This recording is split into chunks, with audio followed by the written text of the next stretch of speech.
ਸਨਮਾਨਯੋਗ ਗੁਰੂ ਸਵਾਰਿਓ, ਵਾਹਿਗੁਰੂ ਜੀ ਕਾ ਖਾਲਸਾ, ਵਾਹਿਗੁਰੂ ਜੀ ਕੀ ਫਤਿਹ। ਸਿੱਖ mission college ਵੱਲੋਂ SMC ਗੁਰਮਤਿ class USA ਵਿੱਚ ਆਪ ਸਾਰਿਆਂ ਦਾ ਸਵਾਗਤ ਹੈ। ਆਪ ਸਾਰਿਆਂ ਨੂੰ ਜੀ ਆਇਆਂ ਆਖਦੇ ਹੋਏ ਅੱਜ ਦੀ ਕਲਾਸ ਸ਼ੁਰੂ ਕਰ ਰਹੇ ਹਾਂ। ਪਿਛਲੇ ਲੰਬੇ ਸਮੇਂ ਤੋਂ ਗਿਆਨੀ ਅੰਮ੍ਰਿਤਪਾਲ ਸਿੰਘ ਜੀ ਸਾਡੇ ਨਾਲ ਸ਼ਲੋਕ ਸਹਿਸਕ੍ਰਿਤੀ ਉਹਦੀ ਲੜੀਵਾਰ ਵਿਚਾਰ ਸਾਂਝੀ ਕਰ ਰਹੇ ਸਨ। ਪਿਛਲੇ ਹਫ਼ਤੇ ਜੋ 67ਵਾਂ ਸ਼ਲੋਕ ਸੀ ਉਹਦੀ ਵਿਚਾਰ ਵੀ ਅਸੀਂ ਕਰ ਲਏ, ਪਰ ਕੁਝ ਵਿਚਾਰ ਆਏ ਸੀ ਕਿ ਇਹਦੀ ਸਮਰੀ ਹੋਣੀ ਜ਼ਰੂਰੀ ਹੈ ਸਾਰੇ ਸ਼ਲੋਕਾਂ ਦਾ, ਔਰ ਜੋ ਪਹਿਲੇ 4 ਸ਼ਲੋਕ ਹਨ ਉਹਨਾਂ ਬਾਰੇ ਪ੍ਰਾਤਨ ਹੱਥ ਲਿਖਤ ਬੀੜਾਂ ਵਿੱਚ ਹੀ ਲਿਖਿਆ ਹੋਇਆ ਮਿਲਦਾ ਹੈ। 3 ਸ਼ਲੋਕ ਜਿਨ੍ਹਾਂ ਨੂੰ ਅਸੀਂ ਗੁਰੂ ਅੰਗਦ ਦੇਵ ਮਹਾਰਾਜ ਦੇ ਸ਼ਲੋਕ ਕਹਿੰਦੇ ਹਾਂ, ਪਰ ਹੈਡਿੰਗ ਨਹੀਂ ਮਿਲਦਾ ਬੀੜਾਂ ਦੇ ਵਿੱਚ। ਉਹਦਾ ਕੀ ਕਾਰਨ ਹੈ? ਇਹ ਕੁਛ ਸਵਾਲ ਪਿਛਲੇ ਪੈਦਾ ਹੋਏ ਸਨ, ਜਿਹੜੇ ਸਵਾਲਾਂ ਦਾ ਜਵਾਬ ਅੱਜ ਗਿਆਨੀ ਅੰਮ੍ਰਿਤਪਾਲ ਸਿੰਘ ਸਾਡੇ ਨਾਲ ਸਾਂਝਾ ਕਰ ਰਹੇ ਹਨ।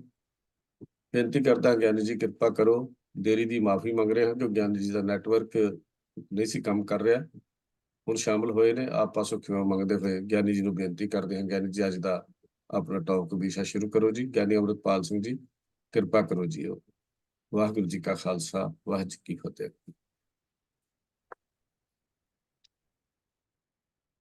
ਸਿੱਖ ਮਿਸ਼ਨਰੀ ਕਾਲਜ ਦੇ ਚੇਅਰਮੈਨ ਸਤਿਕਾਰਯੋਗ ਸਰਦਾਰ ਹਰਜੀਤ ਸਿੰਘ ਜੀ,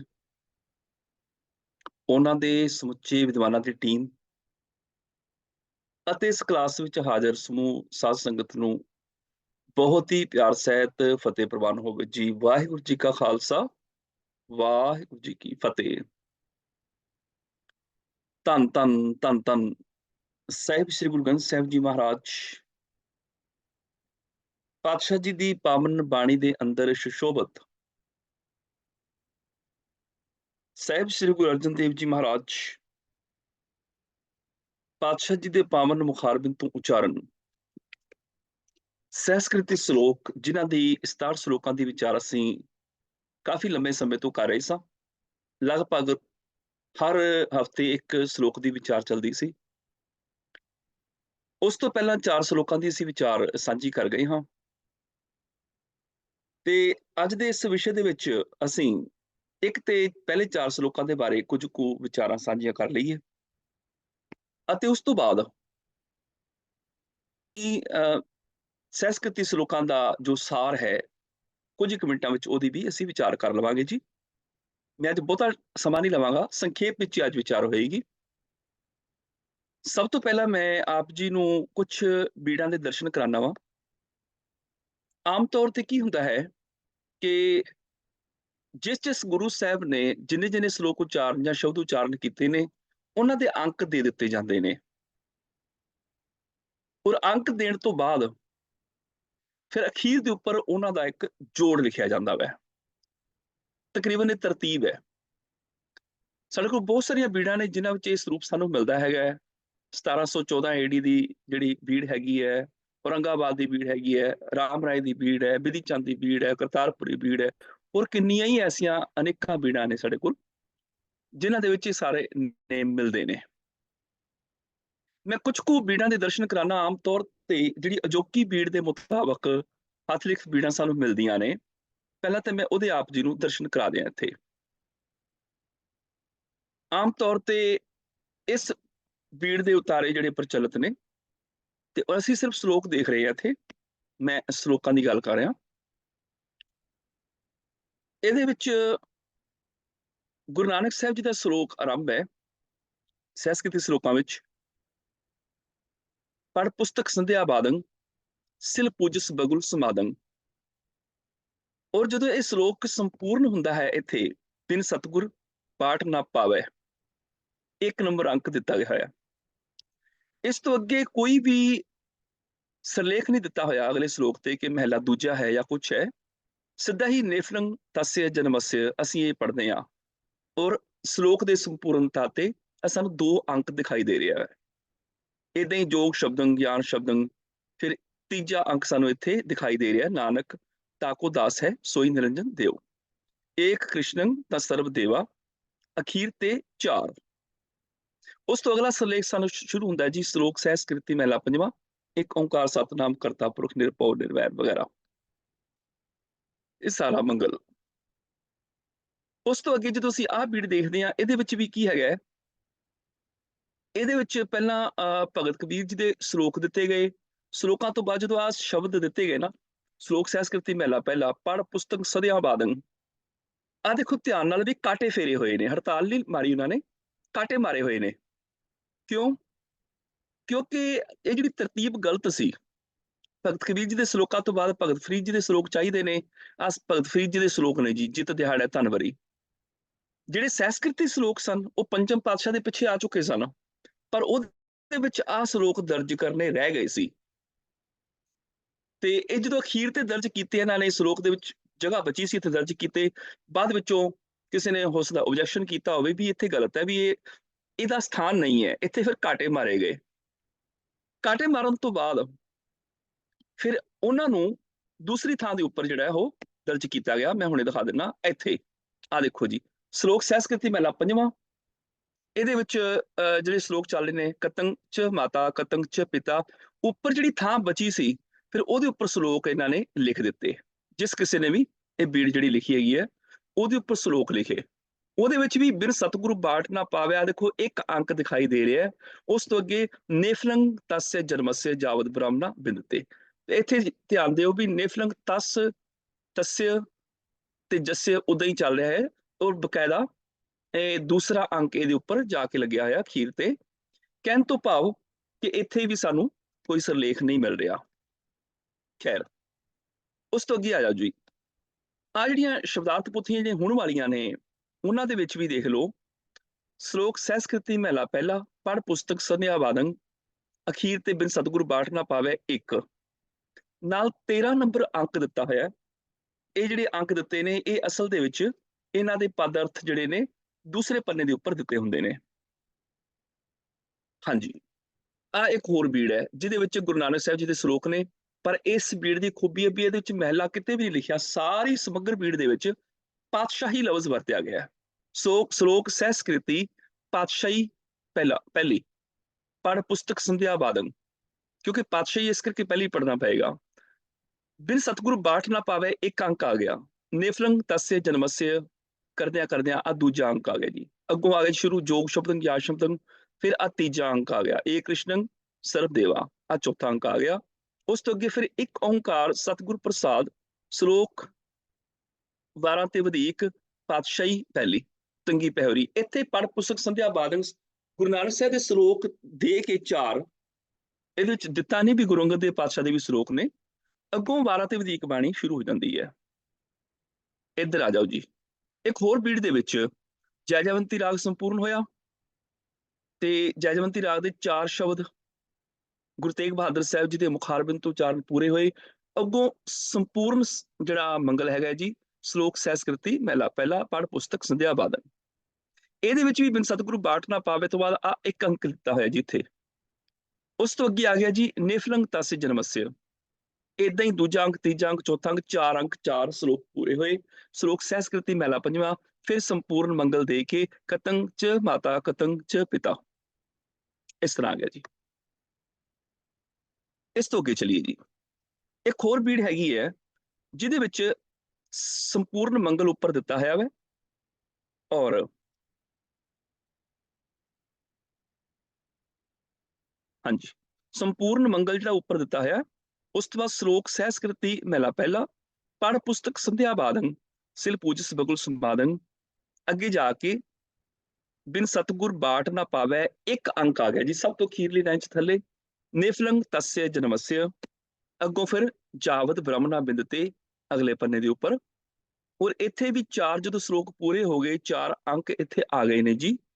ਉਸ ਤੋਂ ਅੱਗੇ ਸ਼ਲੋਕ ਸਹਿਸਕ੍ਰਿਤੀ ਮਹਿਲਾ ਪੰਜਵਾਂ ਸ਼ੁਰੂ ਹੋ ਜਾਂਦਾ ਜੀ, ਕਤੰਗ ਚ ਮਾਤਾ ਕਤੰਗ ਚ ਪਿਤਾ, ਬਕਾਇਦਾ ਸੰਪੂਰਨ ਮੰਗਲ ਇੱਥੇ ਦਿੱਤਾ ਹੋਇਆ ਵੈ। ਹਾਂਜੀ, ਜਿਹੜੀ ਮੈਂ ਗੱਲ ਕਰਨੀ ਹੈ ਮੈਂ ਅੱਗੇ ਚੱਲ ਕੇ ਕਰਾਂਗਾ, ਹਜੇ ਮੈਂ ਸਿਰਫ ਆਪ ਜੀ ਨੂੰ ਇਹ ਦਰਸ਼ਨ ਕਰਾ ਰਿਹਾ ਵਾਂ ਹੱਥ ਲਿਖਤ ਬੀੜਾਂ ਦੇ। ਇਹ ਸੰਪੂਰਨ ਮੰਗਲ ਆ ਗਿਆ ਜੀ, ਇੱਕ ਓਂਕਾਰ ਤੋਂ ਲੈ ਕੇ ਗੁਰਪ੍ਰਸਾਦ ਤੱਕ। ਸ਼ਲੋਕ ਸਹਿਸਕ੍ਰਿਤੀ ਮਹਿਲਾ ਪਹਿਲਾ, ਪੜ੍ਹ ਪੁਸਤਕ ਸੰਧਿਆ ਬਾਦਨ। ਚਲਦਿਆਂ ਚਲਦਿਆਂ ਇੱਕ ਅੰਕ ਇੱਥੇ ਸੰਪੂਰਨ ਹੋਇਆ, ਇੱਕ ਸ਼ਲੋਕ। ਨੇਫਲੰਗ, ਇੱਥੇ ਤੱਸੇ ਤੇ ਜੱਸੇ ਨਹੀਂ ਆ ਰਿਹਾ ਹੈਗਾ, ਇੱਥੇ ਨਾ ਤੱਸੇ ਦੇ ਸੱਸੇ ਦੇ ਪੈਰ ਚ ਜਿਹਾ ਹੈਗਾ, ਜਨਮੱਸੇ ਦੇ ਸੱਸੇ ਦੇ ਪੈਰ ਚ ਦਾ ਇਹ ਹੈਗਾ, ਜਾਵਦ ਬ੍ਰਹਮਣਾ ਬਿੰਦ ਤੇ। ਇਸੇ ਤਰ੍ਹਾਂ ਹੀ 2 ਸ਼ਲੋਕ ਪੂਰੇ ਹੋਏ, ਫਿਰ 3 ਸ਼ਲੋਕ ਪੂਰੇ ਹੋ ਗਏ, ਫਿਰ 4 ਸ਼ਲੋਕ ਪੂਰੇ ਹੋ ਗਏ।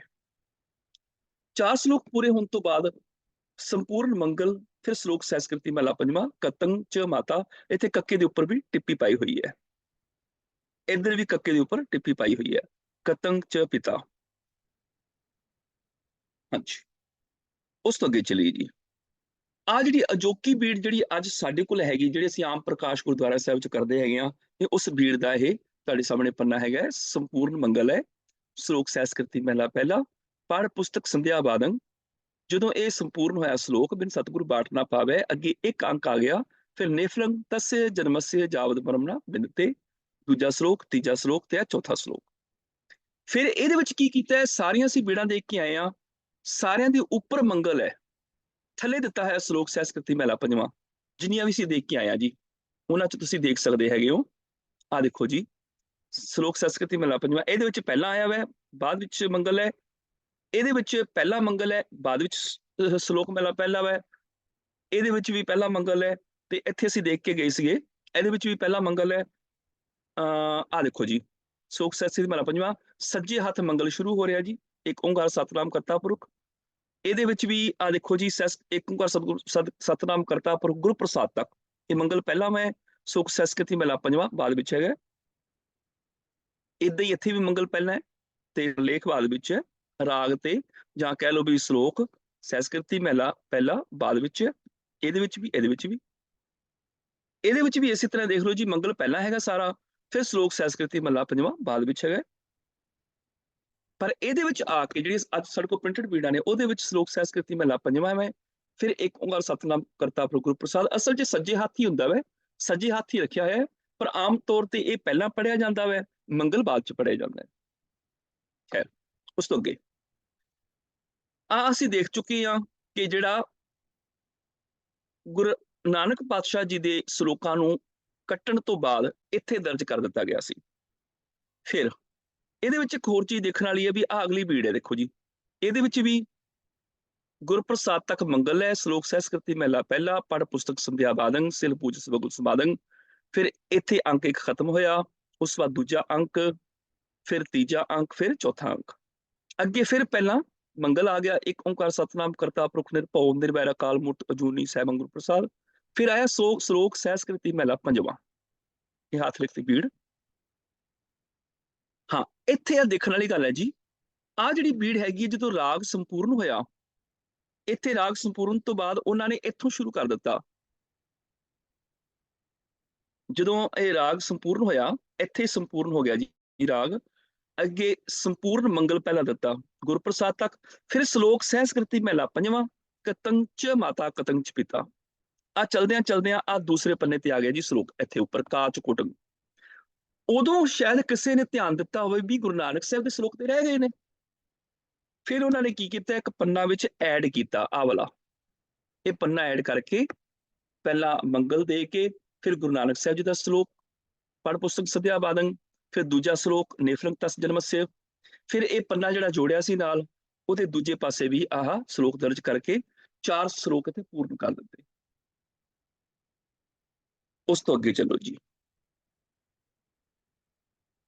ਹੁਣ ਆਪਾਂ ਇੱਥੋਂ ਸ਼ੁਰੂ ਕਰਨਾ, ਮੈਂ ਥੋੜੀ ਜਿਹੀ ਮੈਂ ਪਹਿਲਾਂ ਵਿਚਾਰ ਕਰ ਲਵਾਂ ਆਪ ਜੀ ਨਾਲ, ਇਹਨੂੰ 1 ਮਿੰਟ ਲਈ ਅਸੀਂ ਬੰਦ ਕਰ ਦਈਏ।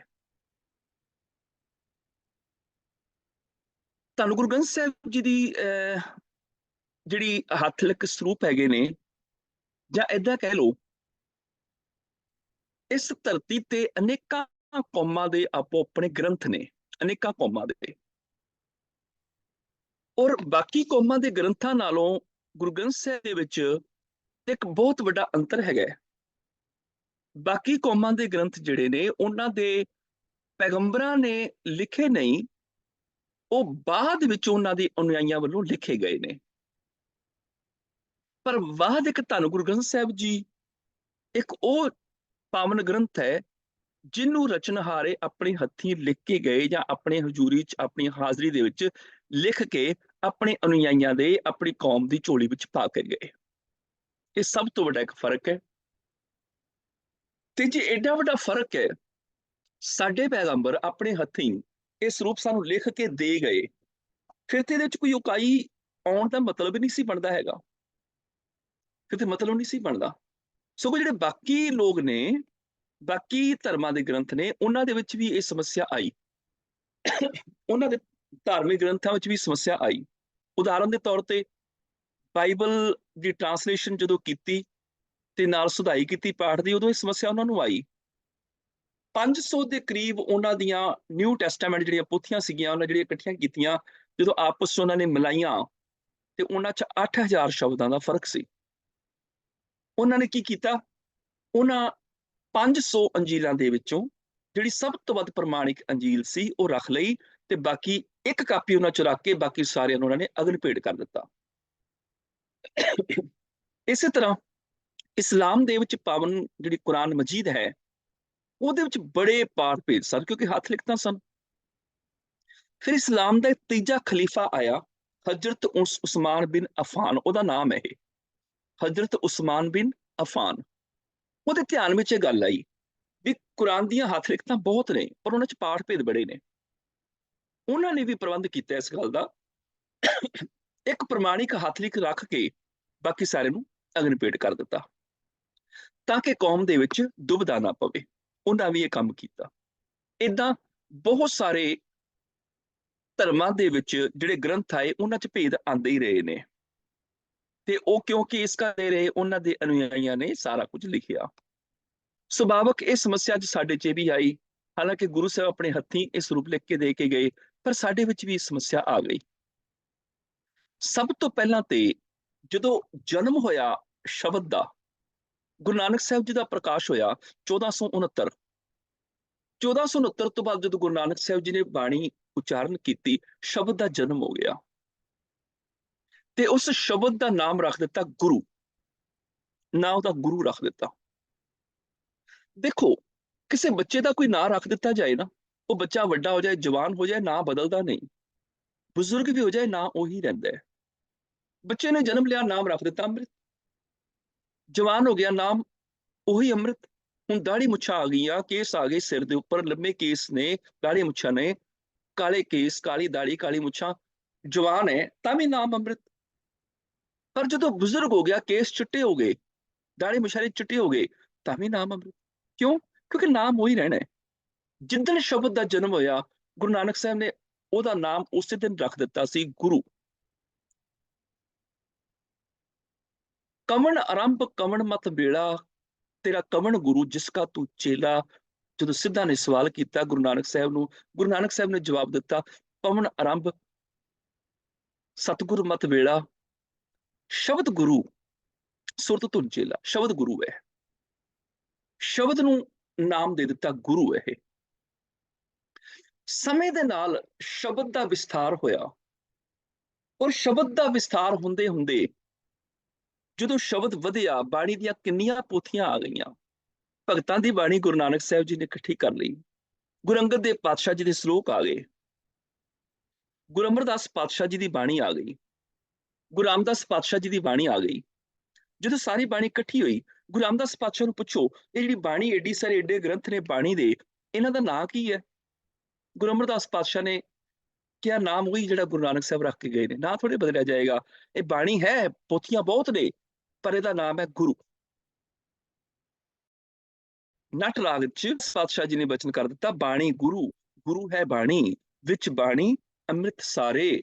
ਗੁਰ ਬਾਣੀ ਕਹੈ ਸੇਵਕ ਜਨ ਮੰਨੈ, ਪ੍ਰਤੱਖ ਗੁਰੂ ਨਿਸਤਾਰੇ। ਇਹ ਬਾਣੀ ਗੁਰੂ ਹੈ। ਫਿਰ ਜਦੋਂ ਸ਼ਬਦ ਸੰਪੂਰਨ ਹੋਇਆ, ਕੰਪਲੀਟ ਹੋਇਆ, ਇੱਕ ਗ੍ਰੰਥ ਵਿੱਚ ਸੁਸ਼ੋਭਿਤ ਕਰ ਦਿੱਤਾ ਗਿਆ। ਗੁਰੂ ਗੋਬਿੰਦ ਸਿੰਘ ਪਾਤਸ਼ਾਹ ਜੀ ਨੇ ਸਿੰਘਾਸਨ ਦੇ ਉੱਪਰ ਉਸ ਗੁਰੂ ਗ੍ਰੰਥ ਸਾਹਿਬ ਦਾ ਪ੍ਰਕਾਸ਼ ਕੀਤਾ, ਤੇ ਸਿੱਖਾਂ ਨੇ ਪੁੱਛਿਆ ਕੀ ਹੈ, ਇਹਦਾ ਨਾਂ ਕੀ ਹੈ?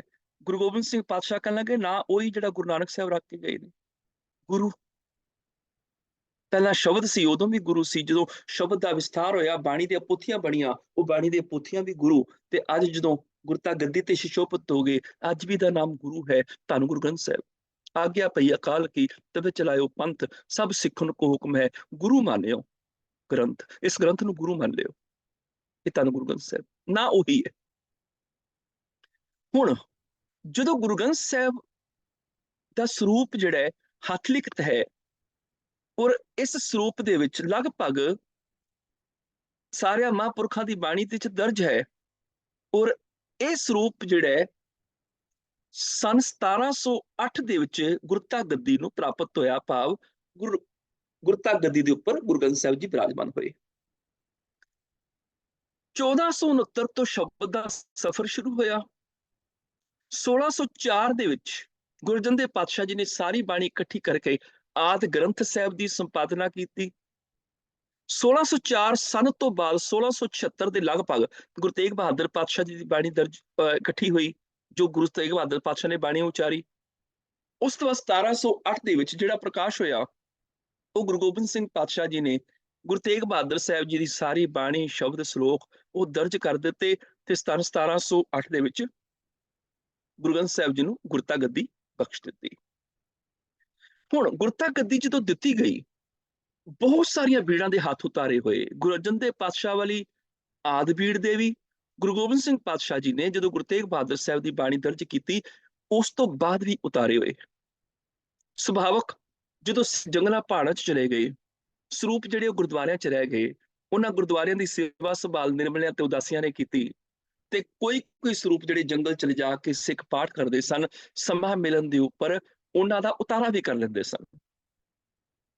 ਔਰ ਜਦੋਂ ਪਹਿਲਾਂ ਗੁਰਸਿੱਖਾਂ ਨੇ ਉਤਾਰੇ ਕੀਤੇ, ਗੁਰਬਾਣੀ ਦੀ ਲਿਖਾਈ ਸ਼ੁੱਧ ਹੈ, ਵਿਆਕਰਨ ਨੂੰ ਸਮਝਦੇ ਨੇ, ਉਹ ਸ਼ਬਦ ਜੋੜਾਂ ਦਾ ਪੂਰਨ ਗਿਆਨ ਹੈ। ਇਸ ਕਰਕੇ ਲੜੀਵਾਰ ਬੀੜਾਂ ਨੇ, ਉਹਨਾਂ ਨੂੰ ਪਤਾ ਵੀ ਕਿੱਥੇ ਕਿੱਥੇ ਸ਼ਬਦ ਦੇ ਉੱਪਰ ਰੁਕਣਾ ਹੈ ਜਾਂ ਕਿੱਥੇ ਕਿੱਥੇ ਇਹ ਸ਼ਬਦ ਸੰਪੂਰਨ ਹੋਣਾ ਹੈ। ਸ਼ਬਦ ਮੈਨੇ ਇੱਥੇ ਵਰਡ, ਲਫ਼ਜ਼, ਇਸ ਕਰਕੇ ਲੜੀਵਾਰ ਬੀੜ ਹੀ ਜਿਹੜੇ ਉਹ ਉਤਾਰੇ ਹੁੰਦੇ ਰਹੇ ਨੇ। ਇੱਥੋਂ ਤੱਕ ਜੇ ਕਿਤੇ ਥੋੜੀ ਬਹੁਤੀ ਉਕਾਈ ਰਹਿ ਵੀ ਜਾਂਦੀ ਸੀ, ਹਾਸ਼ੀਏ ਦੇ ਬਾਹਰ ਇੱਕ ਨਿਸ਼ਾਨ ਦੇ ਕੇ ਠੀਕ ਸ਼ਬਦ ਲਿਖ ਦਿੱਤਾ ਜਾਂਦਾ ਸੀ ਤੇ ਗਲਤ ਸ਼ਬਦ ਦੇ ਉੱਪਰ ਹੜਤਾਲ ਫੇਰ ਦਿੱਤੀ ਜਾਂਦੀ ਸੀ।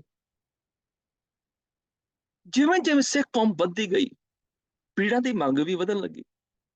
ਸ਼ੇਰੇ ਪੰਜਾਬ ਦੇ ਸਮੇਂ ਕਿਉਂਕਿ ਸਿੱਖਾਂ ਦਾ ਆਪਣਾ ਰਾਜ ਹੋਣਾ ਸ਼ੁਰੂ ਹੋ ਗਿਆ, ਸਨ 1764 ਤੋਂ ਬਾਅਦ ਸਿੱਖ ਜਿਹੜੇ ਇਕੱਠੇ ਹੋ ਰਹੇ ਸਨ, ਥਾਂ ਥਾਂ ਤੇ ਸਿੱਖਾਂ ਦੇ ਰਿਆਸਤਾਂ, ਰਾਜ ਕਾਇਮ ਹੋ ਰਹੇ ਸਨ। 1800 ਸੰਨ ਦੇ ਵਿੱਚ ਇੱਕ ਸਿੱਖਾਂ ਦਾ ਰਾਜ ਜਿਹੜਾ ਉਹ ਸ਼ੇਰੇ ਪੰਜਾਬ ਦੇ ਰੂਪ 'ਚ ਜਨਮ ਲਿਆ ਉਹਨੇ, ਤੇ 1839 ਸੰਨ ਤੱਕ 40 ਸਾਲ ਦਾ ਰਾਜ ਸਿੱਖਾਂ ਦੇ ਵਿਸਥਾਰ ਦਾ ਸਮੇਂ। ਉਦੋਂ ਬਹੁਤ ਸਾਰੇ ਲਿਖਾਰੀਆਂ ਨੇ ਬੀੜਾਂ ਲਿਖੀਆਂ, ਕਿਉਂਕਿ ਬੀੜਾਂ ਦੀ ਮੰਗ ਵੱਧ ਗਈ। ਦੇਸ਼ਾਂ ਵਿਦੇਸ਼ਾਂ 'ਚ ਜਿੱਥੇ ਵੀ ਸਿੱਖ ਰਹਿੰਦੇ ਨੇ, ਜਿਹੜੇ ਵੀ ਸ਼ਹਿਰਾਂ 'ਚ ਰਹਿੰਦੇ ਨੇ, ਉੱਥੇ ਸਰੂਪ ਚਾਹੀਦਾ ਹੈ, ਤੇ ਬਹੁਤ ਸਾਰੇ ਲਿਖਾਰੀਆਂ ਨੇ ਉਦੋਂ ਗੁਰੂ ਗ੍ਰੰਥ ਸਾਹਿਬ ਦੀ ਬੀੜ ਲਿਖਣ ਨੂੰ ਆਪਣੀ ਰੋਜ਼ੀ ਰੋਟੀ ਦਾ ਸਾਧਨ ਬਣਾ ਲਿਆ। ਪ੍ਰੋਫੈਸ਼ਨਲੀ ਉਹ ਕਰਨ ਲੱਗੇ, ਤੇ ਸੁਭਾਵਕ ਜਦੋਂ ਉਹਨਾਂ ਦੀ ਰੋਜ਼ੀ ਰੋਟੀ ਦਾ ਮਸਲਾ ਆ ਗਿਆ, ਉਤਾਰੇ ਕੀਤੇ ਤੇ ਅਸ਼ੁੱਧੀਆਂ ਆਈਆਂ, ਉਹਨਾਂ ਨੂੰ ਸੋਧਣ ਦੀ ਪਰੰਪਰਾ ਖਤਮ ਹੋ ਗਈ। ਹੁਣ ਜਿਹਨੇ ਰੋਜ਼ੀ ਰੋਟੀ ਦੀ ਖਾਤਰ ਬੀੜ ਲਿਖੀ, ਉਹਦੇ ਕੋਲੋਂ ਸੁਭਾਵਕ 50 ਉਕਾਈਆਂ ਹੋ ਗਈਆਂ, ਉਹਨੇ ਸੁਧਾਈ ਕੀਤੀ ਨਹੀਂ।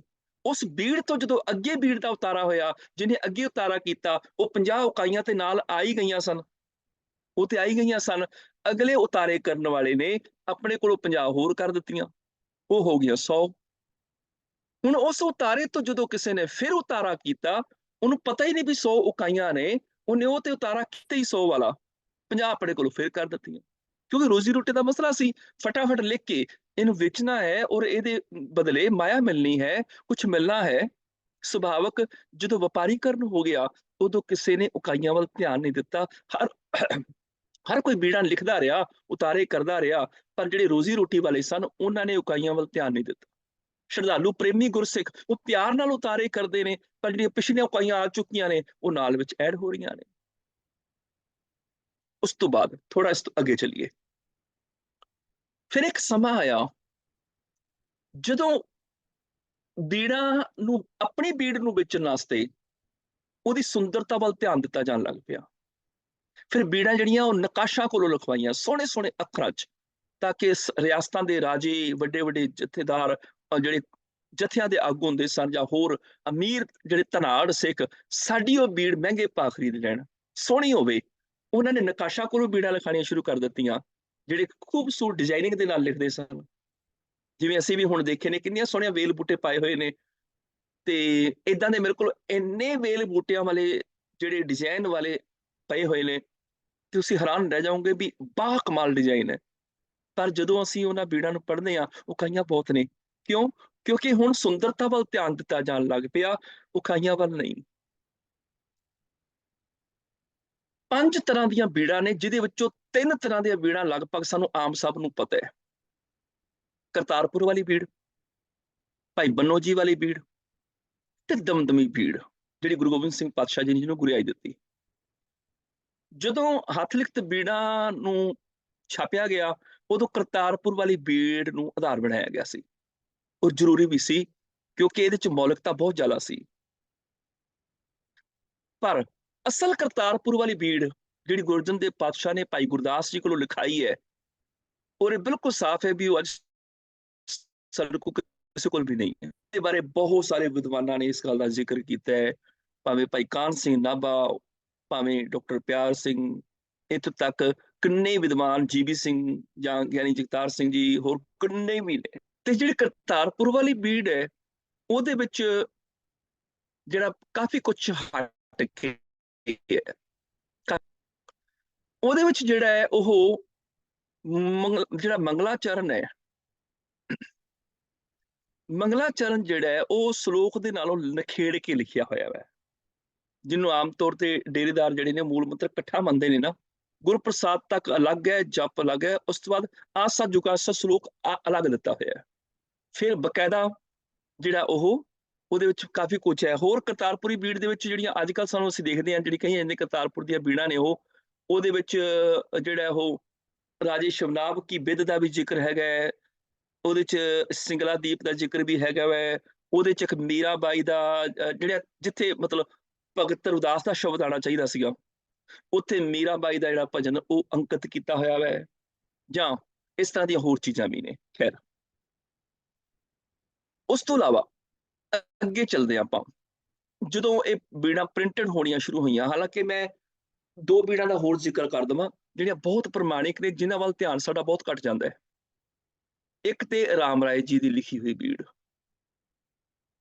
ਅਸੀਂ ਉਹਦੇ ਵੱਲ ਤਾਂ ਨਹੀਂ ਮੂੰਹ ਕਰਦੇ, ਅਸੀਂ ਕਹਿੰਦੇ ਵੀ ਗੁਰੂ ਦਾ ਦੁੱਖ ਹੀ ਹੈ ਉਹ। ਭਾਵ ਪ੍ਰਿਥੀ ਚੰਦ ਦਾ ਪੁੱਤਰ ਮਿਹਰਬਾਨ, ਜਾਂ ਉਸ ਤੋਂ ਅੱਗੇ ਧੀਰਮਲ ਦਾ ਪੁੱਤਰ ਰਾਮ ਰਾਏ, ਅਸੀਂ ਮਿਹਰਬਾਨ ਦੀਆਂ ਚੀਜ਼ਾਂ ਜਾਂ ਹਰਜਸ ਦੀਆਂ ਚੀਜ਼ਾਂ, ਤੇ ਜਾਂ ਫਿਰ ਅਸੀਂ ਧੀਰਮਲ ਦੇ ਪੁੱਤਰ ਦੀਆਂ ਚੀਜ਼ਾਂ ਜਿਹੜੀਆਂ ਨੇ, ਅਸੀਂ ਉਹਨਾਂ ਨੂੰ ਇਗਨੋਰ ਕਰਦੇ ਹਾਂ। ਰਾਮ ਰਾਏ ਦੀਆਂ ਚੀਜ਼ਾਂ ਨੂੰ ਉਹ ਇਗਨੋਰ ਇਸ ਕਰਕੇ ਕਰਦੇ ਹਾਂ ਕਿ ਰਾਮ ਰਾਏ ਗੁਰੂ ਹਰਕ੍ਰਿਸ਼ਨ ਸਾਹਿਬ ਪਾਤਸ਼ਾਹ ਜੀ ਦੇ ਵੱਡੇ ਭਰਾ, ਰਾਮ ਰਾਏ ਗੁਰੂ ਹਰਿ ਸਾਹਿਬ ਪਾਤਸ਼ਾਹ ਦੇ ਬੇਟੇ ਵੀ, ਉਹਨੂੰ ਤਾਂ ਪਦ ਚੋਂ ਛੇਕਿਆ ਸੀ, ਜਾਂ ਉਹਨੂੰ ਗੁਰੂ ਸਾਹਿਬ ਨੇ ਕਹਿ ਦਿੱਤਾ ਸੀ ਤੂੰ ਮੂੰਹ ਨਾ ਦਿਖਾਈ, ਇਸ ਕਰਕੇ ਅਸੀਂ ਇਗਨੋਰ ਕਰ ਦਿੰਦੇ ਹਾਂ। ਪਰ ਜਿਹੜੇ ਰਾਮ ਰਾਏ ਗੁਰੂ ਘਰ ਚ ਰਹਿੰਦੇ ਨੇ, ਸਿਆਣੇ ਨੇ, ਸਮੇਂ ਦੇ ਬਾਦਸ਼ਾਹ ਨਾਲ ਚਰਚਾ ਕਰਨ ਜਾ ਰਹੇ ਨੇ, ਵਿਦਵਾਨ ਨੇ, ਸੁਭਾਵਕ ਉਹਨਾਂ ਵੱਲੋਂ ਲਿਖੀ ਬੀੜ ਤੇ ਜਿਹੜੀ ਬੜੀ ਹੀ ਜ਼ਿਆਦਾ ਪ੍ਰਮਾਣਿਕ ਮੰਨੀ ਜਾਏਗੀ। ਔਰ ਹੈ ਵੀ ਉਹ ਰਾਮ ਰਾਏ ਦੀ ਬੀੜ ਜਿਹੜੀ ਇੰਨੀ ਜ਼ਿਆਦਾ ਪ੍ਰਮਾਣਿਕ ਹੈ, ਮੈਂ ਕਈ ਵਾਰੀ ਹੈਰਾਨ ਹੋਣਾ ਜਦੋਂ ਰਾਮ ਰਾਏ ਦੀ ਬੀੜ ਨੂੰ ਅਸੀਂ ਪੜ੍ਹਦੇ ਹਾਂ ਨਾ। ਉਹ ਬੀੜ ਲਿਖੀ ਗਈ ਹੈ ਸਨ 1695 ਸਨ ਦੇ ਵਿੱਚ, ਕਿਉਂਕਿ ਉਸ ਬੀੜ ਦੇ ਉੱਪਰ ਸੰਮਤ ਲਿਖਿਆ ਹੈ 1752। ਸੰਮਤ ਨੂੰ ਸਾਲਾਂ ਦੇ ਵਿੱਚ ਕੱਢਣਾ ਹੋਵੇ, ਸਨ ਦੇ ਵਿੱਚ ਕੱਢਣਾ ਹੋਵੇ, ਈਸਵੀ ਸਨ ਦੇ ਵਿੱਚ, ਤੇ ਸੰਮਤ ਵਿੱਚੋਂ 57 ਸਾਲ ਘਟਾ ਦਿੱਤੇ ਜਾਂਦੇ ਨੇ। ਰਾਮ ਰਾਏ ਦੀ ਬੀੜ ਵਿੱਚ 1752 ਸੰਮਤ ਬਕਾਇਦਾ ਉੱਪਰ ਦਿੱਤਾ ਹੋਇਆ ਹੈ। ਮੈਂ ਇੱਥੇ ਦਿਖਾ ਸਕਦਾ ਆਪ ਜੀ ਨੂੰ ਵੀਡੀਓ ਲਈ। ਤੇ ਉਹਦੇ ਵਿੱਚੋਂ ਜਦੋਂ ਅਸੀਂ ਈਸਵੀ ਸਨ ਕੱਢਦੇ ਹਾਂ 1695 ਈਸਵੀ ਸਨ, ਬਕਾਇਦਾ ਉੱਪਰ ਇਹ ਵੀ ਲਿਖਿਆ ਹੈ, ਜਪ ਜਿਹੜਾ ਹੈ ਸ਼੍ਰੀ ਗੁਰੂ ਰਾਮਦਾਸ ਪਾਤਸ਼ਾਹ ਕੀ ਦਸਤਖਤ ਕਾ ਨਕਲ ਹੈ। ਭਾਵ ਗੁਰੂ ਰਾਮਦਾਸ ਪਾਤਸ਼ਾਹ ਜਿਹੜੇ ਦਸਤਖਤ ਨੇ, ਉਹਨਾਂ ਦੀ ਨਕਲ ਬਕਾਇਦਾ ਸਿੱਧੀ ਸਿੱਧੀ, ਇਹਦਾ ਮਤਲਬ ਕਿ ਭਾਈ ਗੁਰਦਾਸ ਵਾਲੀ ਬੀੜ ਦੀ ਨਕਲ ਹੈ। ਇਸ ਤੋਂ ਇਲਾਵਾ ਉਹਦੇ ਵਿੱਚ ਮੰਗਲ ਸੱਜੇ ਪਾਸੇ ਲਿਖਿਆ ਹੋਇਆ ਹੈ, ਤੇ ਕਿਤੇ ਮੰਗਲ ਤੋਂ ਬਾਅਦ ਕੋਈ ਹੋਰ ਚੀਜ਼ ਐਡ ਨਾ ਹੋਵੇ, ਉਹ ਪੂਰੀਆਂ ਲਕੀਰਾਂ ਖਿੱਚ ਕੇ ਹਾਸ਼ੀ ਦੇ ਨਾਲ ਜੁੜੀਆਂ ਹੋਈਆਂ ਨੇ। ਜਪ ਜਿਹੜਾ ਸਿਰਲੇਖ ਉਹ 2 ਡੰਡੀਆਂ ਦੇ ਵਿਚਕਾਰ ਰੱਖ ਕੇ ਖੱਬੇ ਹੱਥ ਲਿਖਿਆ ਹੋਇਆ ਹੈ।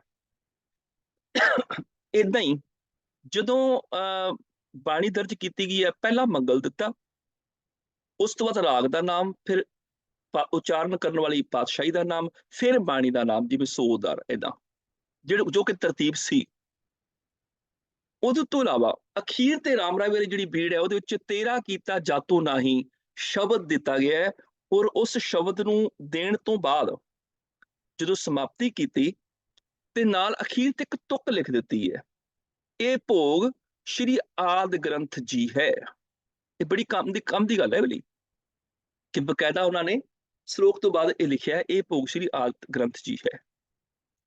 ਏਦਾਂ ਹੀ ਜਿਹੜੀ ਭਾਈ ਬਿਧੀ ਚੰਦ ਵਾਲੀ ਬੀੜ ਹੈ, ਇਨ ਬਿਨ ਉਹ ਵੀ ਇਸੇ ਤਰ੍ਹਾਂ ਹੀ ਹੈ। ਸੱਜੇ ਪਾਸੇ ਜਿਹੜੇ ਮੰਗਲ ਦਿੱਤੇ ਹੋਏ ਨੇ, ਉੱਪਰ ਪੂਰੇ ਮੰਗਲ ਨੂੰ ਹਾਸ਼ੀ ਦੇ ਨਾਲ ਲਕੀਰਾਂ ਖਿੱਚ ਕੇ ਜੋੜਿਆ ਹੋਇਆ ਵੈ ਤਾਂ ਕਿ ਉਸ ਤੋਂ ਅੱਗੇ ਕੋਈ ਲਿਖ ਨਾ ਸਕੇ।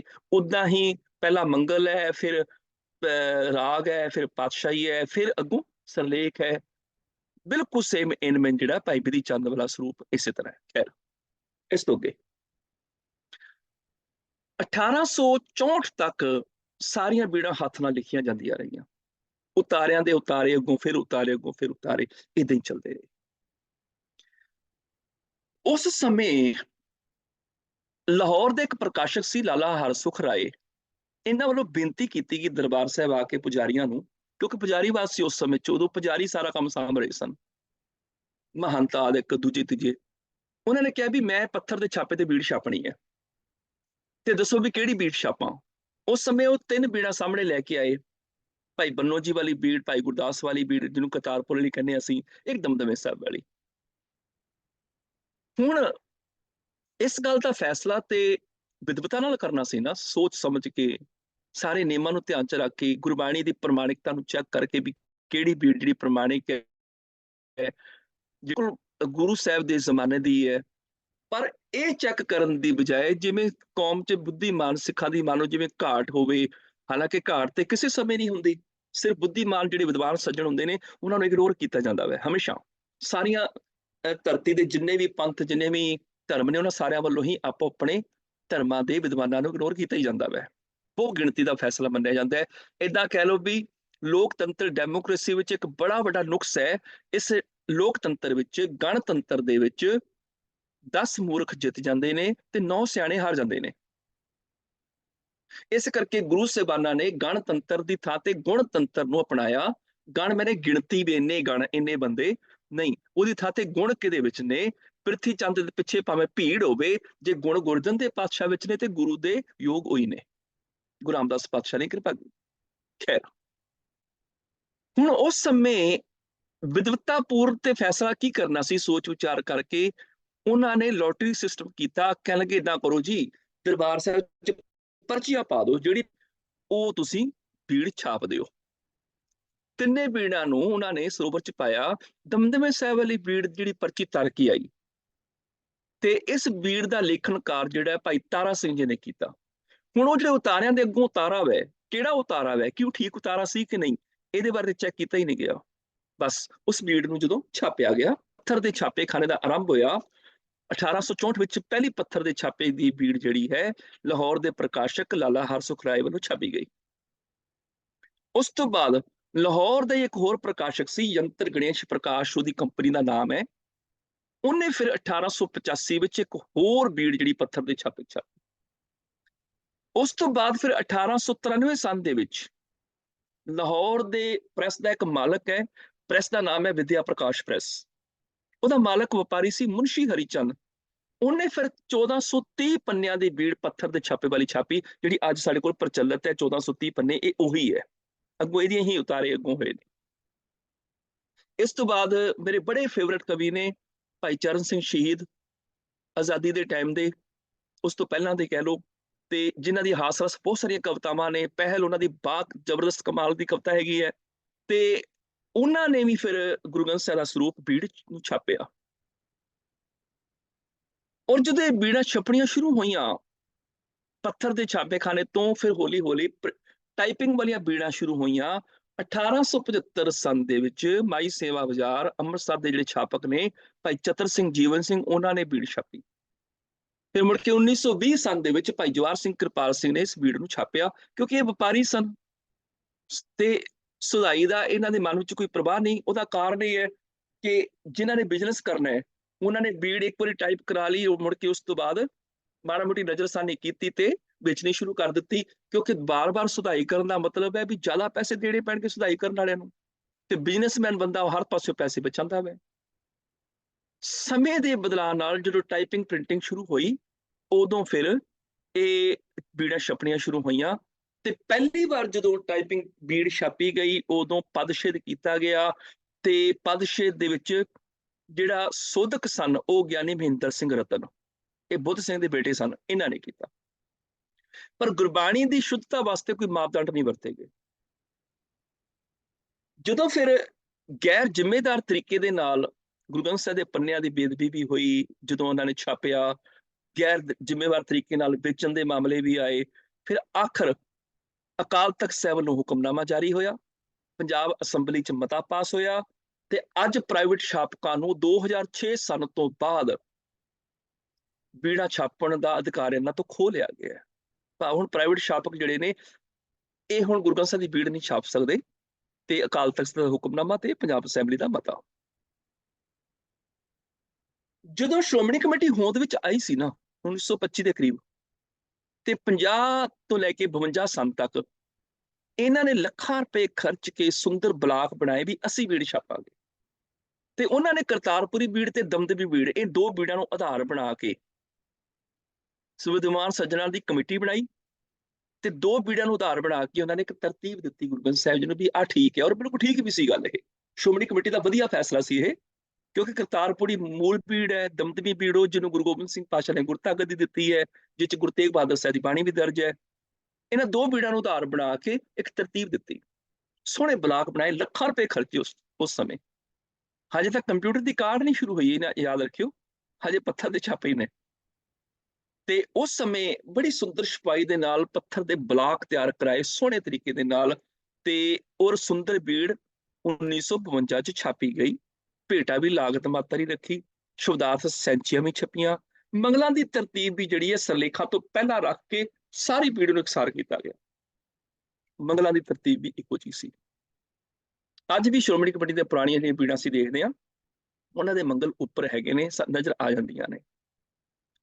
2006 ਪ੍ਰਾਈਵੇਟ ਪ੍ਰਕਾਸ਼ਕ ਖਤਮ ਹੋਏ, ਉਸ ਤੋਂ ਬਾਅਦ ਜਿਹੜੇ ਨੇ ਆਪਣੇ ਸ਼੍ਰੋਮਣੀ ਕਮੇਟੀ ਵੱਲੋਂ ਸ਼ੁਰੂ ਹੋਇਆ ਬੀੜਾਂ। ਔਰ ਇਹਦੇ ਨਾਲ ਹੀ 1960 ਦੇ ਵਿੱਚ ਸ਼੍ਰੋਮਣੀ ਕਮੇਟੀ ਵੱਲੋਂ ਇੱਕ ਕਿਤਾਬਚਾ ਛਾਪਿਆ ਗਿਆ ਸੀ, ਜ਼ਰੂਰੀ ਵਾਕਫੀਅਤ। ਉਹਦੇ ਵਿੱਚ ਵਿਦਵਾਨ ਸੱਜਣਾ ਨੇ ਜਿਹੜੀ ਸ਼੍ਰੋਮਣੀ ਕਮੇਟੀ ਵੱਲੋਂ ਛਾਪੀ ਗਈ ਸੀ ਬੀੜ, ਉਸ ਸੰਬੰਧੀ ਇਕੱਤਰਤਾਵਾਂ ਹੋਈਆਂ ਸੀਗੀਆਂ, ਔਰ ਬਕਾਇਦਾ ਬਹੁਤ ਸਾਰੇ ਵਿਦਵਾਨ ਇਕੱਠੇ ਹੋਏ ਸਨ। ਪ੍ਰਿੰਸੀਪਲ ਹਰਭਜਨ ਸਿੰਘ ਜੀ ਕਮੇਟੀ ਦੇ ਵਧੀਕ ਸਕੱਤਰ ਸੀ।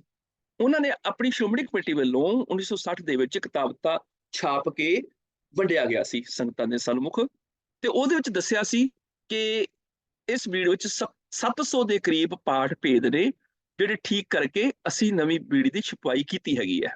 ਉਹਨਾਂ ਨੇ ਇਹ ਗੱਲ ਦੁਨੀਆ ਨੂੰ ਦੱਸੀ, ਕਿਉਂਕਿ ਪ੍ਰਾਈਵੇਟ ਛਾਪਕ ਜਿਹੜੇ ਵਿਰੋਧ ਕਰ ਰਹੇ ਸਨ ਵੀ ਸ਼੍ਰੋਮਣੀ ਕਮੇਟੀ ਕਿਉਂ ਛਾਪਣ ਲੱਗੀ ਹੁਣ ਬੀੜ, ਫਿਰ ਉਹਨਾਂ ਨੇ ਦੱਸਿਆ ਵੀ ਪਹਿਲੀਆਂ ਬੀੜਾਂ 'ਚ 700 ਪਾਠ ਭੇਦ ਸਨ, ਜਿਹਦੇ ਕਰਕੇ ਅਸੀਂ ਤਰਤੀਬ ਦੇ ਕੇ ਹੁਣ ਨਵੀਂ ਬੀੜ ਛਾਪ ਦਿੱਤੀ ਹੈ। ਇਸ ਤੋਂ ਅੱਗੇ ਹੁਣ ਜਦੋਂ ਨਵੀਂ ਬੀੜ ਛਾਪੀ, ਪ੍ਰਾਈਵੇਟ ਪ੍ਰਕਾਸ਼ਕਾਂ ਨੇ ਤੇ ਸੁਭਾਵਕ ਵਿਰੋਧ ਕਰਨਾ ਸੀ, ਉਹਨਾਂ ਦਾ ਬਿਜ਼ਨਸ ਮਾਰ ਰਿਹਾ ਹੈ। ਚੀਫ ਖਾਲਸਾ ਦੀਵਾਨ ਤੇ ਕੁਝ ਡੇਰੇਦਾਰਾਂ ਨੇ ਉਹਨਾਂ ਨੂੰ ਵਿੱਚ ਲੈ ਕੇ ਇੱਕ ਪਾਰਟੀ ਵੀ ਬਣਾ ਲਿਆ। ਆਪੋਜੀਸ਼ਨ ਖੜੀ ਹੋ ਗਈ ਕਿ ਸ਼੍ਰੋਮਣੀ ਕਮੇਟੀ ਨੇ ਜੀ ਪਾਣੀ ਬਦਲ ਦਿੱਤੀ ਹੈ, ਇਹ ਤਰਤੀਬ ਕਰਤਾਰਪੁਰੀ ਬੀੜ ਮੁਤਾਬਕ ਨਹੀਂ ਹੈਗੀ। ਤੇ ਬਹੁਤ ਸਾਰੀਆਂ ਮੀਟਿੰਗਾਂ ਹੋਈਆਂ, ਬਾਬਾ ਹਰਕ੍ਰਿਸ਼ਨ ਸਿੰਘ ਜੀ, ਪ੍ਰੋਫੈਸਰ ਸਾਹਿਬ ਸਿੰਘ ਜੀ, ਸਰਦਾਰ ਹਰਨਾਮ ਸਿੰਘ ਜੱਜ ਜਿਹੜੇ ਹਾਈ ਕੋਰਟ ਦੇ ਸਨ, ਡਾਕਟਰ ਗੰਡਾ ਸਿੰਘ ਜੀ, ਪ੍ਰਿੰਸੀਪਲ ਤੇਜਾ ਸਿੰਘ ਜੀ, ਬੜੇ ਵਿਦਵਾਨ ਸਮੇਂ-ਸਮੇਂ ਭਾਗ ਲੈਂਦੇ ਰਹੇ ਇਹਨਾਂ ਮੀਟਿੰਗਾਂ 'ਚ। ਪਰ ਹੋਇਆ ਉਹੀ, ਪ੍ਰਾਈਵੇਟ ਪ੍ਰਕਾਸ਼ਕਾਂ ਜਿਹੜੇ ਹਾਵੀ ਹੋਏ, ਡੇਰੇਦਾਰ ਹਾਵੀ ਹੋਏ, ਵਪਾਰੀ ਹਾਵੀ ਹੋਏ, ਤੇ ਉਹਨਾਂ ਨੇ 1964 ਦੇ ਵਿੱਚ ਜਦੋਂ ਸੰਤ ਫਤਿਹ ਸਿੰਘ, ਸੰਤ ਚੰਨਣ ਸਿੰਘ ਸ਼੍ਰੋਮਣੀ ਕਮੇਟੀ ਤੇ ਕਾਬਜ਼ ਹੋਏ, ਤੇ ਉਹਨਾਂ ਨੇ ਡੇਰੇਦਾਰਾਂ ਦੇ ਤੇ ਵਪਾਰੀਆਂ ਦੇ ਕਹਿਣ ਦੇ ਉੱਪਰ ਉਹ ਸਾਰੇ ਬਲਾਕ ਤੁੜਵਾ ਦਿੱਤੇ। ਜਿਹੜੀ ਬੜੀ ਸੋਹਣੀ ਤਰਤੀਬ ਬਣ ਗਈ ਸੀ, ਉਹ ਸਾਰੇ ਬਲਾਕ ਤੁੜਵਾ ਦਿੱਤੇ ਤੇ ਬੇਤਰਤੀਬੀ ਦੇ ਨਾਲ ਗੁਰੂ ਗ੍ਰੰਥ ਸਾਹਿਬ ਦੀ ਛਪਾਈ ਮੁੜ ਕੇ ਸ਼ੁਰੂ ਕਰਾ ਦਿੱਤੀ। ਫਿਰ ਬੇਤਰਤੀਬੀ ਸ਼ੁਰੂ ਹੋਈ। ਉਸ ਤੋਂ ਬਾਅਦ ਇਹ ਸਨ 1964 ਤੋਂ ਬਾਅਦ ਬੇਤਰਤੀਬੀ ਸ਼ੁਰੂ ਹੋਈ। ਹੁਣ ਤੁਹਾਨੂੰ ਮੈਂ ਕੁਝ ਉਹ ਬੀੜਾਂ ਦੇ ਮੈਂ ਦਰਸ਼ਨ ਕਰਾ ਦੇਵਾਂ ਇਸ ਤੋਂ ਅੱਗੇ।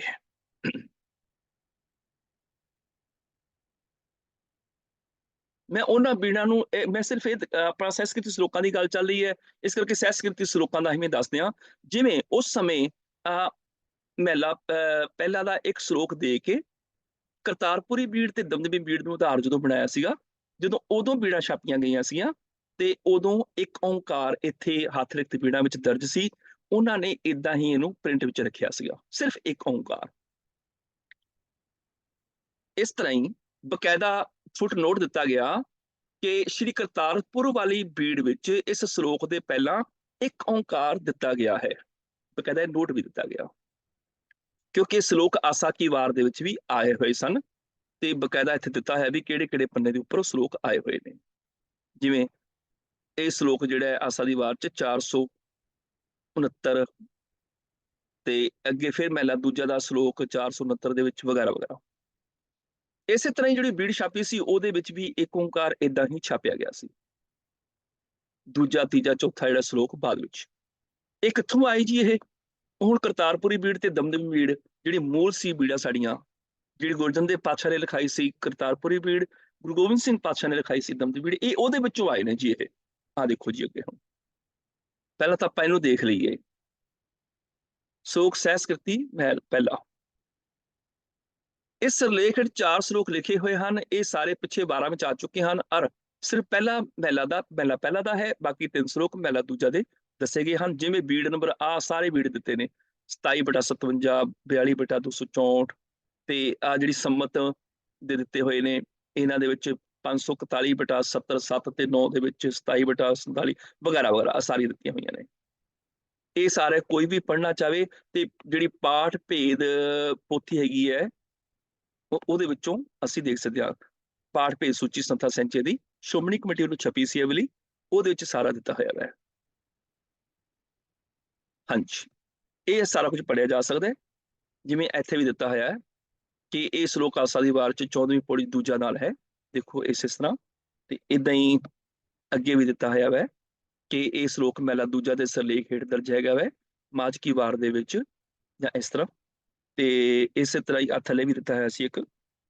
ਖੈਰ ਹੁਣ ਮੈਂ ਤੁਹਾਨੂੰ ਉਹ ਬੀੜਾਂ ਵੀ ਦਿਖਾ ਦਿੰਦਾ। ਆ ਹੈਗੀਆਂ ਬੀੜਾਂ ਜੀ ਉਹ ਵਾਲੀਆਂ, ਜਿਹਦੇ ਵਿੱਚ ਪਹਿਲਾਂ ਪੂਰਾ ਮੰਗਲ ਦੇ ਕੇ ਸ਼ਲੋਕ ਮਹਿਲਾ ਪਹਿਲਾ ਪੜ ਪੁਸਤਕ ਸਦਿਆ ਬਾਦਨ, ਉਸ ਤੋਂ ਬਾਅਦ ਫਿਰ ਇੱਕ ਓਂਕਾਰ ਲਿਖਿਆ ਹੋਇਆ ਹੈ ਨਿਫਲੰਗ ਤਸ ਜਨਮस्य ਜਾਵਤ ਬ੍ਰਹਮਣਾ ਬਿੰਦਤੇ। ਇਹ ਸਾਡੇ ਕੋਲ ਬੀੜ ਉਪਲਬਧ ਹੈਗੀ ਹੈ। ਉਸ ਤੋਂ ਅੱਗੇ ਇੱਕ ਆ ਬੀੜ ਹੈ ਪੂਰਾ ਮੰਗਲ ਦੇ ਕੇ ਸ਼ਲੋਕ ਸਹਿਸਕ੍ਰਿਤੀ ਮਹਿਲਾ ਪਹਿਲਾ ਪੜ ਪੁਸਤਕ ਸੰਧਿਆ ਬਾਦਨ ਸਤਿਲ ਪੂਜ ਸਬਕੁਲ ਸਪਾਦਨ ਕਰਨ ਤੋਂ ਬਾਅਦ ਬਿਨ ਸਤਿਗੁਰੂ ਬਾਟ ਨਾ ਪਾਵੇ। ਉਸ ਤੋਂ ਬਾਅਦ ਇੱਕ ਓਂਕਾਰ ਦਿੱਤਾ ਹੋਇਆ ਹੈ ਨਿਫਲੰਗ ਤਸ ਜਨਮस्य 4। ਹਾਂਜੀ, ਉਸ ਤੋਂ ਬਾਅਦ ਅੱਗੇ ਹਾਂਜੀ ਆ ਹੈਗੇ ਜੀ ਬੀੜਾਂ ਜਿਹੜੀਆਂ 2 ਦਮਦਮਾ ਸਾਹਿਬ ਵਾਲੀ ਤੇ ਕਰਤਾਰਪੁਰ ਸਾਹਿਬ ਵਾਲੀ ਬੀੜ, ਤੇ ਉਹਨਾਂ ਦੇ ਵਿੱਚੋਂ ਇਹ ਪਾਠ ਲਏ ਹੋਏ। ਖੈਰ ਹੁਣ ਇਹ ਮਹਿਲਾ ਦੂਜਾ ਹੈ ਕਿ ਪਹਿਲਾ ਹੈ, ਕਿਉਂਕਿ ਆਸਾ ਦੇ ਵਾਰ ਦੇ ਸ਼ਲੋਕਾਂ ਚ ਮਹਿਲਾ ਦੂਜਾ ਆਉਂਦਾ ਵੈ, ਸਹਿਸਕ੍ਰਿਤ ਸ਼ਲੋਕਾਂ ਚ ਮਹਿਲਾ ਪਹਿਲੇ ਦੇ ਵਿੱਚ ਛਪਿਆ ਹੋਇਆ ਹੈ। ਇਹ ਪਹਿਲੇ ਦੇ ਸ਼ਲੋਕ ਨੇ ਕਿ ਦੂਜੇ ਦੇ ਸ਼ਲੋਕ ਨੇ, ਇਹ ਪੰਥਕ ਵਿਦਵਾਨਾਂ ਨੇ ਫੈਸਲਾ ਕਰਨਾ ਹੈ। ਇਹ ਫੈਸਲਾ ਜਿਹੜਾ ਹੈ ਉਹ ਅਸੀਂ ਨਹੀਂ ਕਰਨਾ, ਅਸੀਂ ਤੁਸੀਂ ਕਰਨ ਵਾਲੇ ਨਹੀਂ ਆ। ਹਾਂ, ਅਸੀਂ ਤੁਸੀਂ ਆਪਣੇ ਵਿਚਾਰ ਰੱਖ ਸਕਦੇ ਹੈਗੇ ਆ। ਪੰਥਕ ਵਿਦਵਾਨ ਜਿਹੜੇ ਇਹਨਾਂ ਚੀਜ਼ਾਂ ਨੂੰ ਸਮਝਦੇ ਨੇ ਉਹ ਫੈਸਲਾ ਕਰਨ, ਉਹ ਕਿਸੇ ਨਤੀਜੇ ਤੇ ਆਣ ਵੀ ਇਹ ਅਸਲ ਦੇ ਵਿੱਚ ਕਿਹੜਾ ਜਿਹੜਾ ਉਹ ਮਹਿਲਾ ਉਹ ਠੀਕ ਰਹੇਗਾ, ਉਹ ਫਿਰ ਪੰਥਕ ਵਿਦਵਾਨ ਮਿਲ ਕੇ ਫੈਸਲਾ ਕਰ ਸਕਦੇ ਨੇ। ਖੈਰ ਉਸ ਤੋਂ ਬਾਅਦ ਹੁਣ ਅਸੀਂ ਥੋੜੀ ਜੀ ਇਹਨਾਂ ਸ਼ਲੋਕਾਂ ਦੀ ਥੋੜੀ ਜਿਹੀ ਵਿਚਾਰ ਵੀ ਕਰ ਲਈਏ ਜੀ। ਮੈਂ ਸੋਚਦਾ ਇਹਦੀ ਥੋੜੀ ਜਿਹੀ ਆਪਾਂ ਨੂੰ ਵਿਚਾਰ ਕਰ ਲੈਣੀ ਚਾਹੀਦੀ ਹੈ, ਸਾਰ ਵੀ ਸਾਨੂੰ ਪਤਾ ਲੱਗ ਜਾਏ। ਤੇ ਸਾਰ ਵਾਸਤੇ ਮੈਂ ਇੱਥੇ ਉਸੇ ਤਰ੍ਹਾਂ ਹੀ ਦਰਪਣ ਸਟੀਕ ਨੂੰ ਅਸੀਂ ਖੋਲ ਲੈਂਦੇ ਹਾਂ ਤਾਂ ਕਿ ਸੰਖੇਪ ਦੇ ਵਿੱਚ ਅਸੀਂ ਵਿਚਾਰ ਕਰ ਸਕੀਏ। 4 ਸ਼ਲੋਕ ਨੇ ਦੇ ਵਿੱਚ, ਤੇ 4 ਸ਼ਲੋਕਾਂ ਦੇ ਵਿੱਚ ਇਹਦਾ ਭਾਵ ਜਿਹੜਾ ਹੈ ਪ੍ਰਭੂ ਹੀ ਸਾਰੇ ਦੇਵਤਿਆਂ ਦਾ ਦੇਵਤਾ ਹੈ, ਉਸੇ ਨਾਲ ਹੀ ਡੂੰਘੀ ਸਾਂਝ ਪਾਣੀ ਚਾਹੀਦੀ ਹੈ। ਇਹਨਾਂ 4 ਸ਼ਲੋਕਾਂ ਦਾ ਇਹ ਮੇਨ ਭਾਵ ਹੈ।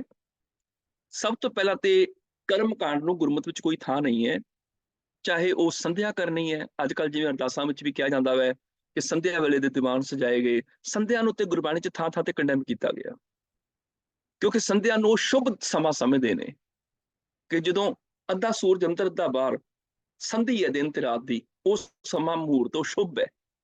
ਇਸੇ ਕਰਕੇ ਸਿਰ ਖੈਤ ਮਰਿਆਦਾ 'ਚ ਲਿਖਣਾ ਪਿਆ ਕਿ ਰਹਿਰਾ ਸੂਰਜ ਡੁੱਬੇ ਕਰਨੀ, ਸੰਧਿਆ ਨਹੀਂ, ਸੂਰਜ ਡੁੱਬੇ ਕਰਨੀ। ਏਦਾਂ ਹੀ ਬਗਲਿਆਂ ਵਾਲੀ ਸਮਾਧੀਆਂ ਲਗਾਉਣੀਆਂ, ਅੱਖਾਂ ਬੰਦ ਕਰਕੇ ਬਹਿਣਾ, ਸਮਾਧੀਆਂ ਲਾ ਕੇ ਸਿੱਲ ਪਹਿਲੇ ਪੱਥਰ ਪੂਜਨੇ ਜਾਂ ਮਾਲਾ ਗਲ 'ਚ ਪਾਣੀਆਂ, ਤਿਲਕ ਲਗਾਣੇ, ਇਹ ਸਾਰਾ ਕੁਛ ਜਿਹੜਾ ਅੱਜ ਬਹੁਤ ਸਾਰੇ ਸਿੱਖ ਵੀ ਮੱਥੇ ਤੇ ਤਿਲਕ ਲਵਾ ਰਹੇ ਨੇ। ਬਕਾਇਦਾ ਇਹ ਵੀ ਕਿਹਾ ਜਾਂਦਾ ਹੈ ਵੀ ਗੁਰੂ ਗ੍ਰੰਥ ਸਾਹਿਬ ਨੂੰ ਜਾਂ ਜਦੋਂ ਵੀ ਕਿਸੇ ਗੁਰੂ ਨੂੰ ਗੁਰਤਾ ਗੱਦੀ ਤੇ ਬਿਠਾਇਆ, ਤਿਲਕ ਲਾਇਆ ਗਿਆ, ਇਹ ਗੱਲਾਂ ਪ੍ਰਚਾਰੀਆਂ ਗਈਆਂ। ਪਰ ਇੱਥੇ ਗਲ ਮਾਲਾ ਤਿਲਕ ਲਲਾਟੰ ਦੋਇ ਧੋਤੀ ਬਸਤਰ ਕਪਾਟੰ ਜੋ ਜਾਨਸ ਬ੍ਰਹਮੰ ਕਰਮੰ ਸਭ ਫੋਕਟ ਨਿਸ਼ਚੈ ਕਰਮ, ਉਹਨਾਂ ਨੂੰ ਫੋਕਟ ਹੀ ਕਿਹਾ ਗਿਆ ਹੈਗਾ, ਇਹਨਾਂ ਨੂੰ ਫੋਕਟ ਕਿਹਾ ਗਿਆ।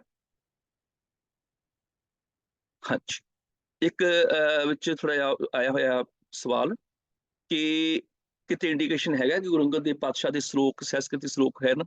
ਇੰਡੀਕੇਸ਼ਨ ਇਹ ਕਿਤੇ ਮਿਲਦਾ ਨਹੀਂ ਹੈ, ਸਿਰਫ ਆਸਾ ਕੀ ਵਾਰ ਦੇ ਵਿੱਚ ਇਹ ਸ਼ਲੋਕ ਸਾਨੂੰ, ਜਾਂ ਵਾਰਾਂ ਦੇ ਵਿੱਚ ਜਿਵੇਂ ਮਾਝ ਕੀ ਵਾਰ ਹੈ, ਉਹਨਾਂ ਵਿੱਚ ਸਾਨੂੰ ਇਹ ਮਹਿਲਾ ਦੂਜਾ ਦੇ ਸਿਰਲੇਖ ਹੇਠ ਸ਼ਲੋਕ ਮਿਲਦੇ ਨੇ। ਤੇ ਉਦਾਂ ਪੂਰਨ ਤੌਰ ਤੇ ਕਿਤੇ ਵੀ ਸਾਨੂੰ ਲਿਖਿਆ ਨਹੀਂ ਮਿਲਦਾ ਵੀ ਮਹਿਲਾ ਦੂਜਾ ਹੈਗਾ, ਇੱਕ ਓਂਕਾਰ ਲਿਖਿਆ ਮਿਲਦਾ ਹੈਗਾ। ਹੁਣ ਇਹਦੇ ਚ ਗੁਰੂ ਸਾਹਿਬ ਜੀ ਨੇ ਇਹੀ ਕਿਹਾ ਕਿ ਜਿਹੜਾ ਅਸਲੀ ਧਰਮ ਫਰਜ਼ ਕਿਹੜਾ ਵੈ, ਮਨੁੱਖਤਾ ਨੂੰ 4 ਹਿੱਸਿਆਂ ਚ ਵੰਡ ਦਿੱਤਾ ਗਿਆ ਵੀ ਜੋਗੀ ਦਾ ਧਰਮ ਹੈ, ਬ੍ਰਾਹਮਣ ਦਾ ਧਰਮ ਹੈ, ਖੱਤਰੀ ਦਾ ਧਰਮ ਹੈ। ਗੁਰੂ ਸਾਹਿਬ ਕਹਿਣ ਲੱਗੇ ਨਹੀਂ, ਇੱਕੋ ਹੀ ਸ਼ਬਦ ਹੈ, ਸਰਬ ਸ਼ਬਦੰ ਏਕ ਸ਼ਬਦੰ, ਸਾਰੇ ਮਨੁੱਖਤਾ ਦਾ ਇੱਕੋ ਸ਼ਬਦ, ਇੱਕੋ ਧਰਮ ਹੈ। ਜੇ ਕੋਈ ਇਸ ਸ਼ਬਦ ਨੂੰ, ਉਸ ਧਰਮ ਨੂੰ ਜਾਣ ਲਵੇ, ਉਹ ਧਰਮ ਹੈਗਾ ਸੱਚ ਦੇ ਆਧਾਰ ਤੇ ਆਪਣੇ ਮਨੁੱਖੀ ਫਰਜ਼ਾਂ ਨੂੰ ਪੂਰੀਆਂ ਕਰਨਾ। ਏਕੋ ਧਰਮ ਦ੍ਰਿੜ ਹੈ ਸੱਚ ਕੋਈ ਸੱਚ ਨੂੰ ਦ੍ਰਿੜ ਕਰ ਲਵੇ, ਇਹ ਇੱਕ ਧਰਮ ਹੈ। ਉਸ ਤੋਂ ਅੱਗੇ ਆ ਗਏ ਜੀ ਸੰਸਕ੍ਰਿਤੀ ਸ਼ਲੋਕ ਗੁਰੂ ਅਰਜਨ ਦੇਵ ਪਾਤਸ਼ਾਹ ਜੀ ਦੇ, ਜਿਨ੍ਹਾਂ ਦਾ ਲੜੀਵਾਰ ਭਾਵ ਬਸ ਸਾਹਿਬ ਸਿੰਘ ਜੀ ਨੇ ਬੜਾ ਸੋਹਣਾ ਦਿੱਤਾ ਹੋਇਆ। ਕਤੰ ਚ ਮਾਤਾ ਕਤੰ ਚ ਪਿਤਾ, ਭਾਵ ਮਾਤਾ ਪਿਤਾ ਭੈਣ ਭਰਾ ਕਿੱਥੇ ਨੇ ਜਿਹੜੇ ਸਾਥ ਦੇਣ, ਪਰ ਅਸਲ ਚ ਮਨੁੱਖ ਦੇ ਨਾਲ ਸਦਾ ਨਿਭਣ ਵਾਲਾ ਸਾਥੀ ਜਿਹੜਾ ਉਹ ਪ੍ਰਭੂ ਦਾ ਨਾਮ ਹੀ ਹੈ। ਆਤਮਿਕ ਜੀਵਨ ਦੀ ਸੂਝ ਤੋਂ ਜਿਹੜਾ ਸਖਣਾ ਹੈਗਾ ਉਹ ਮਾਇਆ ਦੇ ਖੂਹ ਚ ਡਿੱਗਾ ਰਹਿੰਦਾ ਹੈ। ਜਦੋਂ ਗੁਰੂ ਦਾ ਗਿਆਨ ਨਾ ਹੋਵੇ ਉਦੋਂ ਆਤਮਿਕ ਤੌਰ ਤੇ ਜੀਵ ਜਿਹੜਾ ਵਿਕਾਰਾਂ ਦੇ ਮਾਇਆ ਦੇ ਖੂਹ ਚ ਡਿੱਗ ਜਾਂਦਾ ਹੈ। ਪਰ ਜਦੋਂ ਗੁਰੂ ਵਾਲੇ ਬਣ ਕੇ ਸਹੀ ਜੀਵਨ ਦੀ ਸੂਝ ਆ ਜਾਂਦੀ ਹੈ, ਉਦੋਂ ਜੀਵਨ ਸਫਲ ਹੁੰਦਾ ਤੇ ਸਹੀ ਸੂਝ ਆਉਂਦੀ ਹੈ ਜਦੋਂ ਉਹ ਸਾਧ ਸੰਗਤ ਚ ਲੈ ਕੇ ਪ੍ਰਭੂ ਦੇ ਨਾਮ ਨੂੰ ਸਿਮਰਦਾ ਹੈ। ਉਸ ਤੋਂ ਅੱਗੇ ਆ ਗਿਆ ਜੀ, ਆਪਣੇ ਉਦਮ ਨਾਲ ਮਨੁੱਖ ਭਗਤੀ ਨਹੀਂ ਕਰ ਸਕਦਾ, ਬਲਕਿ ਕੀਤੇ ਕਰਮਾਂ ਦੇ ਸੰਸਕਾਰ ਹੀ ਉਸ ਪਾਸੇ ਪ੍ਰੇਰਦੇ ਨੇ। ਇਸ ਬਾਰੇ ਅਸੀਂ ਸ਼ਲੋਕਾਂ 'ਚ ਬੜੀ ਵਧੀਆ ਤਰੀਕੇ ਨਾਲ ਵਿਚਾਰ ਕਰ ਚੁੱਕੇ ਹੈਗੇ ਹਾਂ। ਜਿਸ ਮਨੁੱਖ ਤੇ ਪ੍ਰਭੂ ਮਿਹਰ ਕਰਦਾ ਹੈ ਉਹ ਸਾਧ ਸੰਗਤ ਦੀ ਸ਼ਰਨ ਲੈ ਕੇ ਸਿਫਤ ਸਲਾਹ ਵਿੱਚ ਜੁੜਦਾ ਹੈ। ਇਸ ਤਰ੍ਹਾਂ ਉਸਦੇ ਪਿਛਲੇ ਕੀਤੇ ਕਰਮਾਂ ਦੇ ਸੰਸਕਾਰ ਮਿਟ ਜਾਂਦੇ ਹਨ। ਸਰੀਰ ਨਵਾਂ ਨਰੋਆ ਹੁੰਦਿਆਂ ਜੇ ਮਨੁੱਖ ਪ੍ਰਭੂ ਦੀ ਯਾਦ ਭੁਲਾਉਂਦਾ ਹੈ ਤਾਂ ਉਹ ਅਨੇਕਾਂ ਆਤਮਿਕ ਰੋਗ ਸੇੜੀ ਰੱਖਦਾ ਹੈ। ਤਾਂ ਸਰੀਰ ਨਵਾਂ ਨਰੋਆ ਹੋਵੇ ਤੇ ਰੱਬ ਨੂੰ ਭੁਲਾ ਲਵੇ, ਉਹਨੇ ਆਤਮਿਕ ਰੋਗੀ ਹੋਣਾ ਹੈ। ਪਰ ਜੇ ਰੱਬ ਦੀ ਯਾਦ ਪੈਦਾ ਹੋ ਜਾਏ ਉਦੋਂ ਆਤਮਿਕ ਤੌਰ ਤੇ ਉਹ ਸੁਖੀ ਰਹਿੰਦਾ ਹੈਗਾ।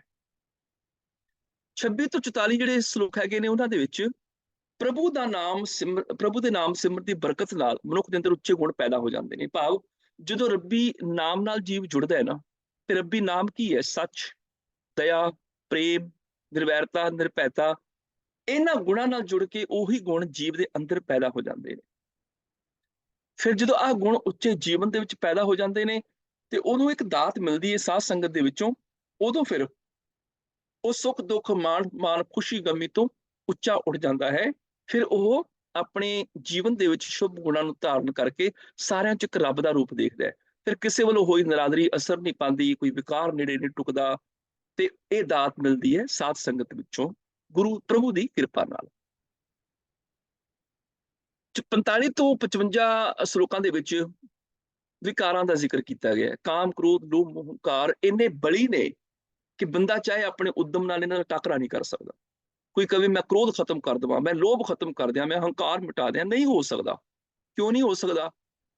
ਕੁਦਰਤ ਦਾ ਇੱਕ ਸੁਭਾਅ ਹੈ ਕਿ ਉਹ ਇਸ ਵਾਯੂਮੰਡਲ ਵਿੱਚ, ਮੈਂ ਸਿਰਫ ਇਸ ਵਾਯੂਮੰਡਲ, ਧਰਤੀ ਦੇ ਵਾਯੂਮੰਡਲ ਦੀ ਗੱਲ ਕਰ ਰਿਹਾ, ਉਹ ਇਸ ਵਾਯੂਮੰਡਲ ਵਿੱਚ ਕੋਈ ਚੀਜ਼ ਖਾਲੀ ਨਹੀਂ ਰਹਿਣ ਦਿੰਦੀ, ਉਹਨੂੰ ਭਰ ਦਿੰਦੀ ਹੈ। ਗਲਾਸ ਵਿੱਚੋਂ ਪਾਣੀ ਬਾਹਰ ਕੱਢਿਆ, ਹਵਾ ਨੇ ਗਲਾਸ ਨੂੰ ਭਰ ਦਿੱਤਾ। ਜੇ ਹਵਾ ਅੰਦਰ ਨਹੀਂ ਜਾਏਗੀ ਗਲਾਸ ਤੇ ਗਲਾਸ ਵਿੱਚ ਜਾਏਗਾ। ਇਹ ਨੇਮ ਹੈ। ਏਦਾਂ ਹੀ ਜਿਹਦੇ ਅੰਦਰੋਂ ਸੱਚ ਨਿਕਲ ਜਾਂਦਾ ਹੈ ਉਹਤੇ ਝੂਠ ਕਬਜ਼ਾ ਜਮਾ ਲੈਂਦਾ ਹੈ। ਜੇ ਅੰਦਰੋਂ ਪ੍ਰੇਮ ਚਲਾ ਗਿਆ, ਈਰਖਾ ਨਫ਼ਰਤ ਅੰਦਰ ਘਰ ਡੇਰਾ ਪਾ ਲੈਣਗੇ। ਜਿਸ ਜ਼ਮੀਨ ਵਿੱਚ ਬੀਜ ਨਹੀਂ ਪਏਗਾ ਉੱਥੇ ਘਾਹ ਬੂਟੇ ਉਗਾਣਗੇ, ਭਾਵ ਉਹ ਚੀਜ਼ ਖਾਲੀ ਨਹੀਂ ਰਹੇਗੀ। ਪਰ ਜਿਹਨੇ ਆਪਣੇ ਅੰਦਰ ਸੱਚ ਨੂੰ ਲੈ ਲਿਆ, ਝੂਠ ਆਪਣੇ ਆਪ ਨਿਕਲ ਗਿਆ। ਜਿਹਨੇ ਗਿਆਨ ਦਾ ਦੀਵਾ ਜਗਾ ਲਿਆ, ਅਗਿਆਨਤਾ ਦਾ ਹਨੇਰਾ ਵੈਸੇ ਹੀ ਮੁੱਕ ਜਾਂਦਾ ਹੈ। ਵਿਕਾਰ ਮੁੱਕਦੇ ਨਹੀਂ। ਹਾਂ, ਸ਼ੁਭ ਗੁਣ ਜੀਵਨ ਚ ਲੈ ਕੇ ਆਉਣੇ ਪੈਂਦੇ ਨੇ। ਸਾਧ ਸੰਗਤ ਚ ਰਹਿ ਕੇ ਪ੍ਰਭੂ ਦੀ ਸਿਫਤ ਸਲਾਹ, ਉਹਦੇ ਗੁਣਾਂ ਦੀ ਸਿਫਤ ਸਲਾਹ, ਰੱਬੀ ਗੁਣਾਂ ਦੀ ਯਾਦ, ਇਹ ਇਨਸਾਨੀ ਜ਼ਿੰਦਗੀ ਦੇ ਸਫ਼ਰ ਵਾਸਤੇ ਜੀਵਨ ਪੱਧਰਾ ਰਸਤਾ ਹੈ। ਇਹ ਮਿਲਦਾ ਹੈ ਪ੍ਰਭੂ ਦੀ ਕਿਰਪਾ ਨਾਲ। 56 ਤੋਂ 67 ਤੱਕ ਧਾਰਮਿਕ ਚਿੰਨ੍ਹਾਂ ਦਾ ਜ਼ਿਕਰ ਆ ਗਿਆ ਜੀ ਕਿ ਨਿਰੇ ਧਾਰਮਿਕ ਚਿੰਨ੍ਹ ਮਨੁੱਖ ਨੂੰ ਵਿਕਾਰਾਂ ਦਾ ਟਾਕਰਾ ਕਰਨ ਜੋਗਾ ਨਹੀਂ ਬਣਾ ਸਕਦੇ। ਅੰਦਰ ਹੋਵੇ ਖੋਟ, ਬਾਹਰੋਂ ਵਿਖਾਵੇ, ਭਲਾਈ ਦਾ ਵਿਖਾਵਾ ਕਰੇ ਤੇ ਭਲਾ ਨਹੀਂ ਬਣ ਸਕਦਾ। ਮਾਇਆ ਦਾ ਮੋਹ ਪ੍ਰਬਲ ਹੈ, ਇਹਨੂੰ ਪ੍ਰਭੂ ਦੀ ਯਾਦ ਹੀ ਜਿਹੜੀ ਹੈ ਉਹ ਬਚਾ ਸਕਦੀ ਹੈਗੀ ਹੈ। ਪ੍ਰਭੂ ਦੀ ਯਾਦ ਇਹਨੂੰ ਬਚਾ ਸਕਦੀ ਹੈ। ਭਾਵ ਕਿ ਰੱਬੀ ਗੁਣਾਂ ਨਾਲ ਜੁੜ ਕੇ ਹੀ ਅਸੀਂ ਆਪਣੇ ਜੀਵਨ ਨੂੰ ਸਫਲ ਬਣਾ ਸਕਦੇ ਹਾਂ। ਸਹਿਸਕ੍ਰਿਤੀ ਸਲੋਕਾਂ ਦਾ ਇਹ ਸਾਰ ਹੈ ਕਿ ਜਦੋਂ ਅਸੀਂ ਸਾਧ ਸੰਗਤ ਵਿੱਚ ਆ ਕੇ, ਗੁਰੂ ਦੀ ਸੰਗਤ ਵਿੱਚ ਆ ਕੇ ਗੁਰੂ ਦਾ ਗਿਆਨ ਹਾਸਲ ਕਰਦੇ ਹਾਂ, ਉਦੋਂ ਹੀ ਗੁਰੂ ਦੇ ਗਿਆਨ ਸਦਕਾ ਅਸੀਂ ਆਪਣੇ ਜੀਵਨ ਵਿੱਚ ਗੁਣ ਧਾਰਨ ਕਰਕੇ ਆਪਣੇ ਜੀਵਨ ਨੂੰ ਸੋਹਣਾ ਬਣਾ ਸਕਦੇ ਹਾਂ। ਔਰ ਇਹ ਗੁਣ ਜਿਹੜੇ ਨੇ ਪ੍ਰਭੂ ਰੂਪ ਨੇ, ਕਿਉਂਕਿ ਇੱਕ ਓਂਕਾਰ ਤੋਂ ਲੈ ਕੇ ਸੈਭੰ ਤੱਕ ਇਹ ਸਾਰੇ ਰੱਬ ਦੇ ਨਾਂ ਨੇ। ਇਹੀ ਰੱਬ ਦੀ ਡੈਫੀਨੇਸ਼ਨ ਹੈ, ਇਹੀ ਪਰਿਭਾਸ਼ਾ ਹੈ ਰੱਬ ਦੀ। ਇੱਕ ਓਂਕਾਰ ਤੋਂ ਲੈ ਕੇ ਸੈਭੰ ਤੱਕ 8 ਗੁਣ, ਇਹ ਰੱਬ ਦੀ ਹੀ ਡੈਫੀਨੇਸ਼ਨ ਹੈ। ਤੇ ਜਿਹਨੇ ਰੱਬ ਨੂੰ ਅੰਦਰ ਲੈ ਕੇ ਆਉਣੇ, ਉਹਨੂੰ ਇਹ ਗੁਣ ਆਪਣੇ ਅੰਦਰ ਲੈ ਕੇ ਆਉਣੇ ਪੈਣਗੇ, ਫਿਰ ਉਹ ਰੱਬ ਦਾ ਰੂਪ ਹੋ ਜਾਏਗਾ। ਔਰ ਅੰਦਰ ਹੀ ਹੈ ਰੱਬ, ਸਿਰਫ ਉਹਨੂੰ ਪ੍ਰਗਟ ਕਰਨਾ ਹੈ। ਰੱਬ ਕਿਤੋਂ ਆਉਂਦਾ ਨਹੀਂ ਹੈ, ਉਹ ਸਿਰਫ ਪ੍ਰਗਟ ਹੁੰਦਾ ਹੈ ਜ਼ਿੰਦਗੀ ਦੇ ਵਿੱਚ। ਆਉਂਦਾ ਨਹੀਂ ਹੈ, ਉਹ ਸਿਰਫ ਪ੍ਰਗਟ ਹੁੰਦਾ ਵੈ। ਆਉਣ ਤੇ ਪ੍ਰਗਟ ਹੋਣ 'ਚ ਫਰਕ ਹੈ। ਮੰਨ ਮੈਂ ਇੱਥੇ ਕਮਰੇ 'ਚ ਬੈਠਾ ਵਾਂ, ਕੋਈ ਦਰਵਾਜ਼ਾ ਖੋਲਦਾ ਹੈ, ਅੰਦਰ ਆ ਜਾਂਦਾ ਹੈ, ਤੇ ਅਸੀਂ ਕਹਿੰਦੇ ਫਲਾਣਾ ਸਿੰਘ ਅੰਦਰ ਆ ਗਿਆ। ਪ੍ਰਗਟ ਹੋਣਾ ਕੀ ਹੈ? ਮੰਨੋ ਧੁੱਪ ਹਨੇਰਾ ਇਸ ਕਮਰੇ ਵਿੱਚ, ਤੇ ਮੇਰੇ ਸਾਹਮਣੇ ਮੇਰਾ ਫੋਨ ਪਿਆ ਹੋਇਆ ਹੈ, ਕਿਸੇ ਨੇ ਲਾਈਟ ਜਗਾਈ, ਫੋਨ ਪ੍ਰਗਟ ਹੋ ਗਿਆ। ਹੁਣ ਫੋਨ ਆਇਆ ਨਹੀਂ, ਇੱਥੇ ਹੀ ਸੀ ਪਰ ਦਿਸਦਾ ਨਹੀਂ ਸੀ, ਉਹ ਪ੍ਰਗਟ ਹੋ ਗਿਆ। ਏਦਾਂ ਹੀ ਪ੍ਰਭੂ ਆਉਂਦਾ ਨਹੀਂ ਹੈ, ਉਹ ਅੰਦਰ ਹੀ ਹੈ, ਬਸ ਪ੍ਰਗਟ ਹੋ ਜਾਂਦਾ ਹੈ। ਫਲ ਗੁਣ ਆਨੰਦ ਉਪਾਰਜਣਾ ਹਰ ਸੱਜਣ ਪ੍ਰਗਟੇ ਆਏ। ਸੱਚ ਅੰਦਰ ਹੀ ਹੈ। ਕੋਈ ਇਹ ਨਹੀਂ ਕਹਿ ਸਕਦਾ ਜੇ ਮੈਨੂੰ ਸੱਚ ਦਾ ਨਹੀਂ ਪਤਾ। ਸੱਚ ਪਤਾ ਹੈ, ਬੰਦਾ ਬੋਲਦਾ ਨਹੀਂ ਹੈ, ਸੱਚ ਬੋਲਦਾ ਝੂਠ ਹੈ। ਸੱਚ ਦਾ ਪਤਾ ਹੈ, ਸਭ ਨੂੰ ਪਤਾ ਵੀ ਸੱਚ ਕੀ ਹੈ, ਪਰ ਲੋਕ ਬੋਲ ਨਹੀਂ ਰਹੇ। ਦਇਆ ਸਾਰਿਆਂ ਦੇ ਅੰਦਰ ਹੈ, ਪਰ ਦਇਆ ਦਾ ਗੁਣ ਵਰਤ ਕੋਈ ਨਹੀਂ ਰਿਹਾ। ਵਿਰਲੇ ਵਰਤਦੇ ਨੇ, ਸਾਰੇ ਨਹੀਂ ਵਰਤ ਰਹੇ। ਮੇਰੇ ਬੱਚੇ ਨੂੰ ਸੱਟ ਲੱਗ ਜਾਂਦੀ ਹੈ, ਮੈਂ ਰੋ ਪੈਂਦਾ ਵਾਂ, ਮੈਂ ਉਹਦੇ ਪੱਟੀ ਕਰਦਾ ਵਾਂ, ਉਹਨੂੰ ਕੋਲ ਬਿਠਾਣਾ ਵਾਂ, ਉਹਨੂੰ ਕਹਿੰਦਾ ਅੱਜ ਮੈਂ ਤੇਰੇ ਨਾਲ ਸੋਵਾਂਗਾ। ਦਇਆ ਹੈ ਨਾ। ਪਰ ਜੇ ਗੁਆਂਢੀ ਦੇ ਬੱਚੇ ਨੂੰ ਸੱਟ ਲੱਗ ਜਾਏ, ਫਿਰ ਅੱਖਾਂ 'ਚ ਆਂਸੂ ਨਹੀਂ ਆਉਂਦੇ, ਕਿਉਂਕਿ ਮੈਂ ਸਵਾਰਥੀ ਹਾਂ। ਮੈਂ ਆਪਣੇ ਲਈ ਦਇਆ ਵਰਤ ਲੈਣਾ, ਬਾਕੀਆਂ ਲਈ ਨਹੀਂ ਵਰਤਦਾ। ਮੇਰੇ ਅੰਦਰ ਪ੍ਰੇਮ ਹੈ, ਪਰ ਆਪਣੇ ਲਈ ਪ੍ਰੇਮ ਵਰਤਦਾ ਵਾਂ, ਬਗਾਨਿਆਂ ਵਾਸਤੇ ਮੈਂ ਪ੍ਰੇਮ ਵਰਤਦਾ ਹੀ ਨਹੀਂ। ਮੇਰੇ ਅੰਦਰ ਸ਼ੁਭ ਗੁਣ ਹਨ, ਪਰ ਮੈਂ ਉਹਨਾਂ ਨੂੰ ਵਰਤ ਨਹੀਂ ਰਿਹਾ। ਰੱਬ ਅੰਦਰ ਹੀ ਹੈ, ਪਰ ਜਦੋਂ ਮੈਂ ਗੁਣਾਂ ਨੂੰ ਵਰਤਣਾ ਸ਼ੁਰੂ ਕਰ ਦਿੰਦਾ, ਰੱਬ ਪ੍ਰਗਟ ਹੋ ਜਾਂਦਾ ਹੈ। ਭਾਵ ਧਾਰਮਿਕ ਚਿੰਨ੍ਹ ਨਹੀਂ, ਰੱਬੀ ਗੁਣਾਂ ਦੇ ਨਾਲ ਪ੍ਰਭੂ ਨਾਲ ਜੁੜਿਆ ਜਾ ਸਕਦਾ ਹੈ। ਜਦੋਂ ਸਾਧ ਸੰਗਤ 'ਚ, ਗੁਰੂ ਦੀ ਸੰਗਤ 'ਚ ਆਈਦਾ, ਗੁਰੂ ਉਹ ਸ਼ੁਭ ਗੁਣ ਸਾਡੇ ਅੰਦਰੋਂ ਪ੍ਰਗਟ ਕਰ ਦਿੰਦਾ ਹੈ। ਇਹ ਹੈ ਨੌ ਨਿਧ ਅੰਮ੍ਰਿਤ ਪ੍ਰਭ ਕਾ ਨਾਮ, ਤੇ ਹੀ ਮੈਂ ਇਸ ਕਾ ਵਿਸਰਾਮ। ਇਹ ਰੱਬ ਦਾ ਨਾਮ ਅੰਦਰ ਹੀ ਹੈ, ਇਹਨੂੰ ਅਸੀਂ ਪ੍ਰਗਟ ਕਰਕੇ ਪ੍ਰਭੂ ਵਰਗੇ ਹੋ ਜਾਣਾ ਹੈ, ਰੱਬ ਦਾ ਰੂਪ ਹੋਣਾ ਹੈ। ਉਹ ਜਿਹੜੇ ਪ੍ਰਭੂ ਵਰਗੇ ਹੋ ਜਾਂਦੇ ਨੇ, ਉਹ ਫਿਰ ਜੋ ਨਰ ਦੁੱਖ ਮੈਂ ਦੁੱਖ ਨਹੀਂ ਮਾਨੈ, ਸੁਖ ਸਨੇ ਅਰ ਪੈ ਨਹੀਂ ਜਾਕੈ, ਕੰਚਨ ਮਾਟੀ ਮਾਨੈ, ਨੈ ਨਿੰਦਿਆ ਨੈ ਉਸਤਤ ਜਾਕੈ, ਲੋਭ ਮੋਹ ਅਭਿਮਾਨਾ, ਹਰਕ ਸੋਗ ਤੇ ਰਹਿ ਨਿਆਰੋ, ਨਾਹਿ ਮਾਨ ਅਪਮਾਨਾ, ਆਸਾ ਮਨਸਾ ਸਗਲ ਤਿਆਗੈ, ਜਗ ਤੇ ਰਹਿ ਨਿਰਾਸਾ, ਕਾਮ ਕ੍ਰੋਧ ਜੇ ਪਰਸੈ ਨਾਹਿਨ, ਤੈ ਘਟ ਬ੍ਰਹਮ ਨਿਵਾਸਾ। ਇਹ ਅਵਸਥਾ ਕਿਹਨੂੰ ਮਿਲਦੀ ਹੈ? ਗੁਰ ਕਿਰਪਾ ਜੇ ਨਰ ਕੋ ਕੀਨੀ, ਤੈ ਇਹ ਜੁਗਤ ਪਛਾਨੀ, ਨਾਨਕ ਲੀਨ ਪਇਓ ਗੋਬਿੰਦ ਸਿਉ, ਕਿਉ ਪਾਣੀ ਸੰਗ ਪਾਣੀ। ਸਤਿਗੁਰੂ ਪਾਤਸ਼ਾਹ ਕਿਰਪਾ ਕਰਨ, ਸਮੂਹ ਨੂੰ ਨਾਮ ਦੀ ਦਾਤ ਗੁਰਸਿੱਖੀ ਵਾਲਾ ਜੀਵਨ ਦੇਣ। ਹੋਈਆਂ ਬੇਅੰਤ ਭੁੱਲਾਂ ਖਿਮਾ ਕਰਨੀਆਂ ਜੀ। ਇੱਥੇ ਨਾਲ ਹੀ 1-2 ਸਵਾਲ ਆਏ ਨੇ। ਜਿਹੜਾ ਕਿਤਾਬਚਾ ਸ਼੍ਰੋਮਣੀ ਕਮੇਟੀ ਨੇ ਛਾਪਿਆ, ਉਹ ਹੈਗਾ ਜੀ, ਮੈਂ ਚਾਹੋ ਤੇ ਮੈਂ ਆਪ ਜੀ ਨੂੰ ਦੇ ਸਕਦਾ ਵਾਂ, ਤੇ ਬਾਕੀ ਤਤਕਰਾ ਵੀ ਮੈਂ ਚੈੱਕ ਕਰ ਲੈਣਾ ਜੀ। ਹੋਈਆਂ ਭੁੱਲਾਂ ਖਿਮਾ। ਫਤਿਹ ਬੁਲਾਓ ਜੀ। ਵਾਹਿਗੁਰੂ ਜੀ ਕਾ ਖਾਲਸਾ, ਵਾਹਿਗੁਰੂ ਜੀ ਕੀ ਫਤਿਹ।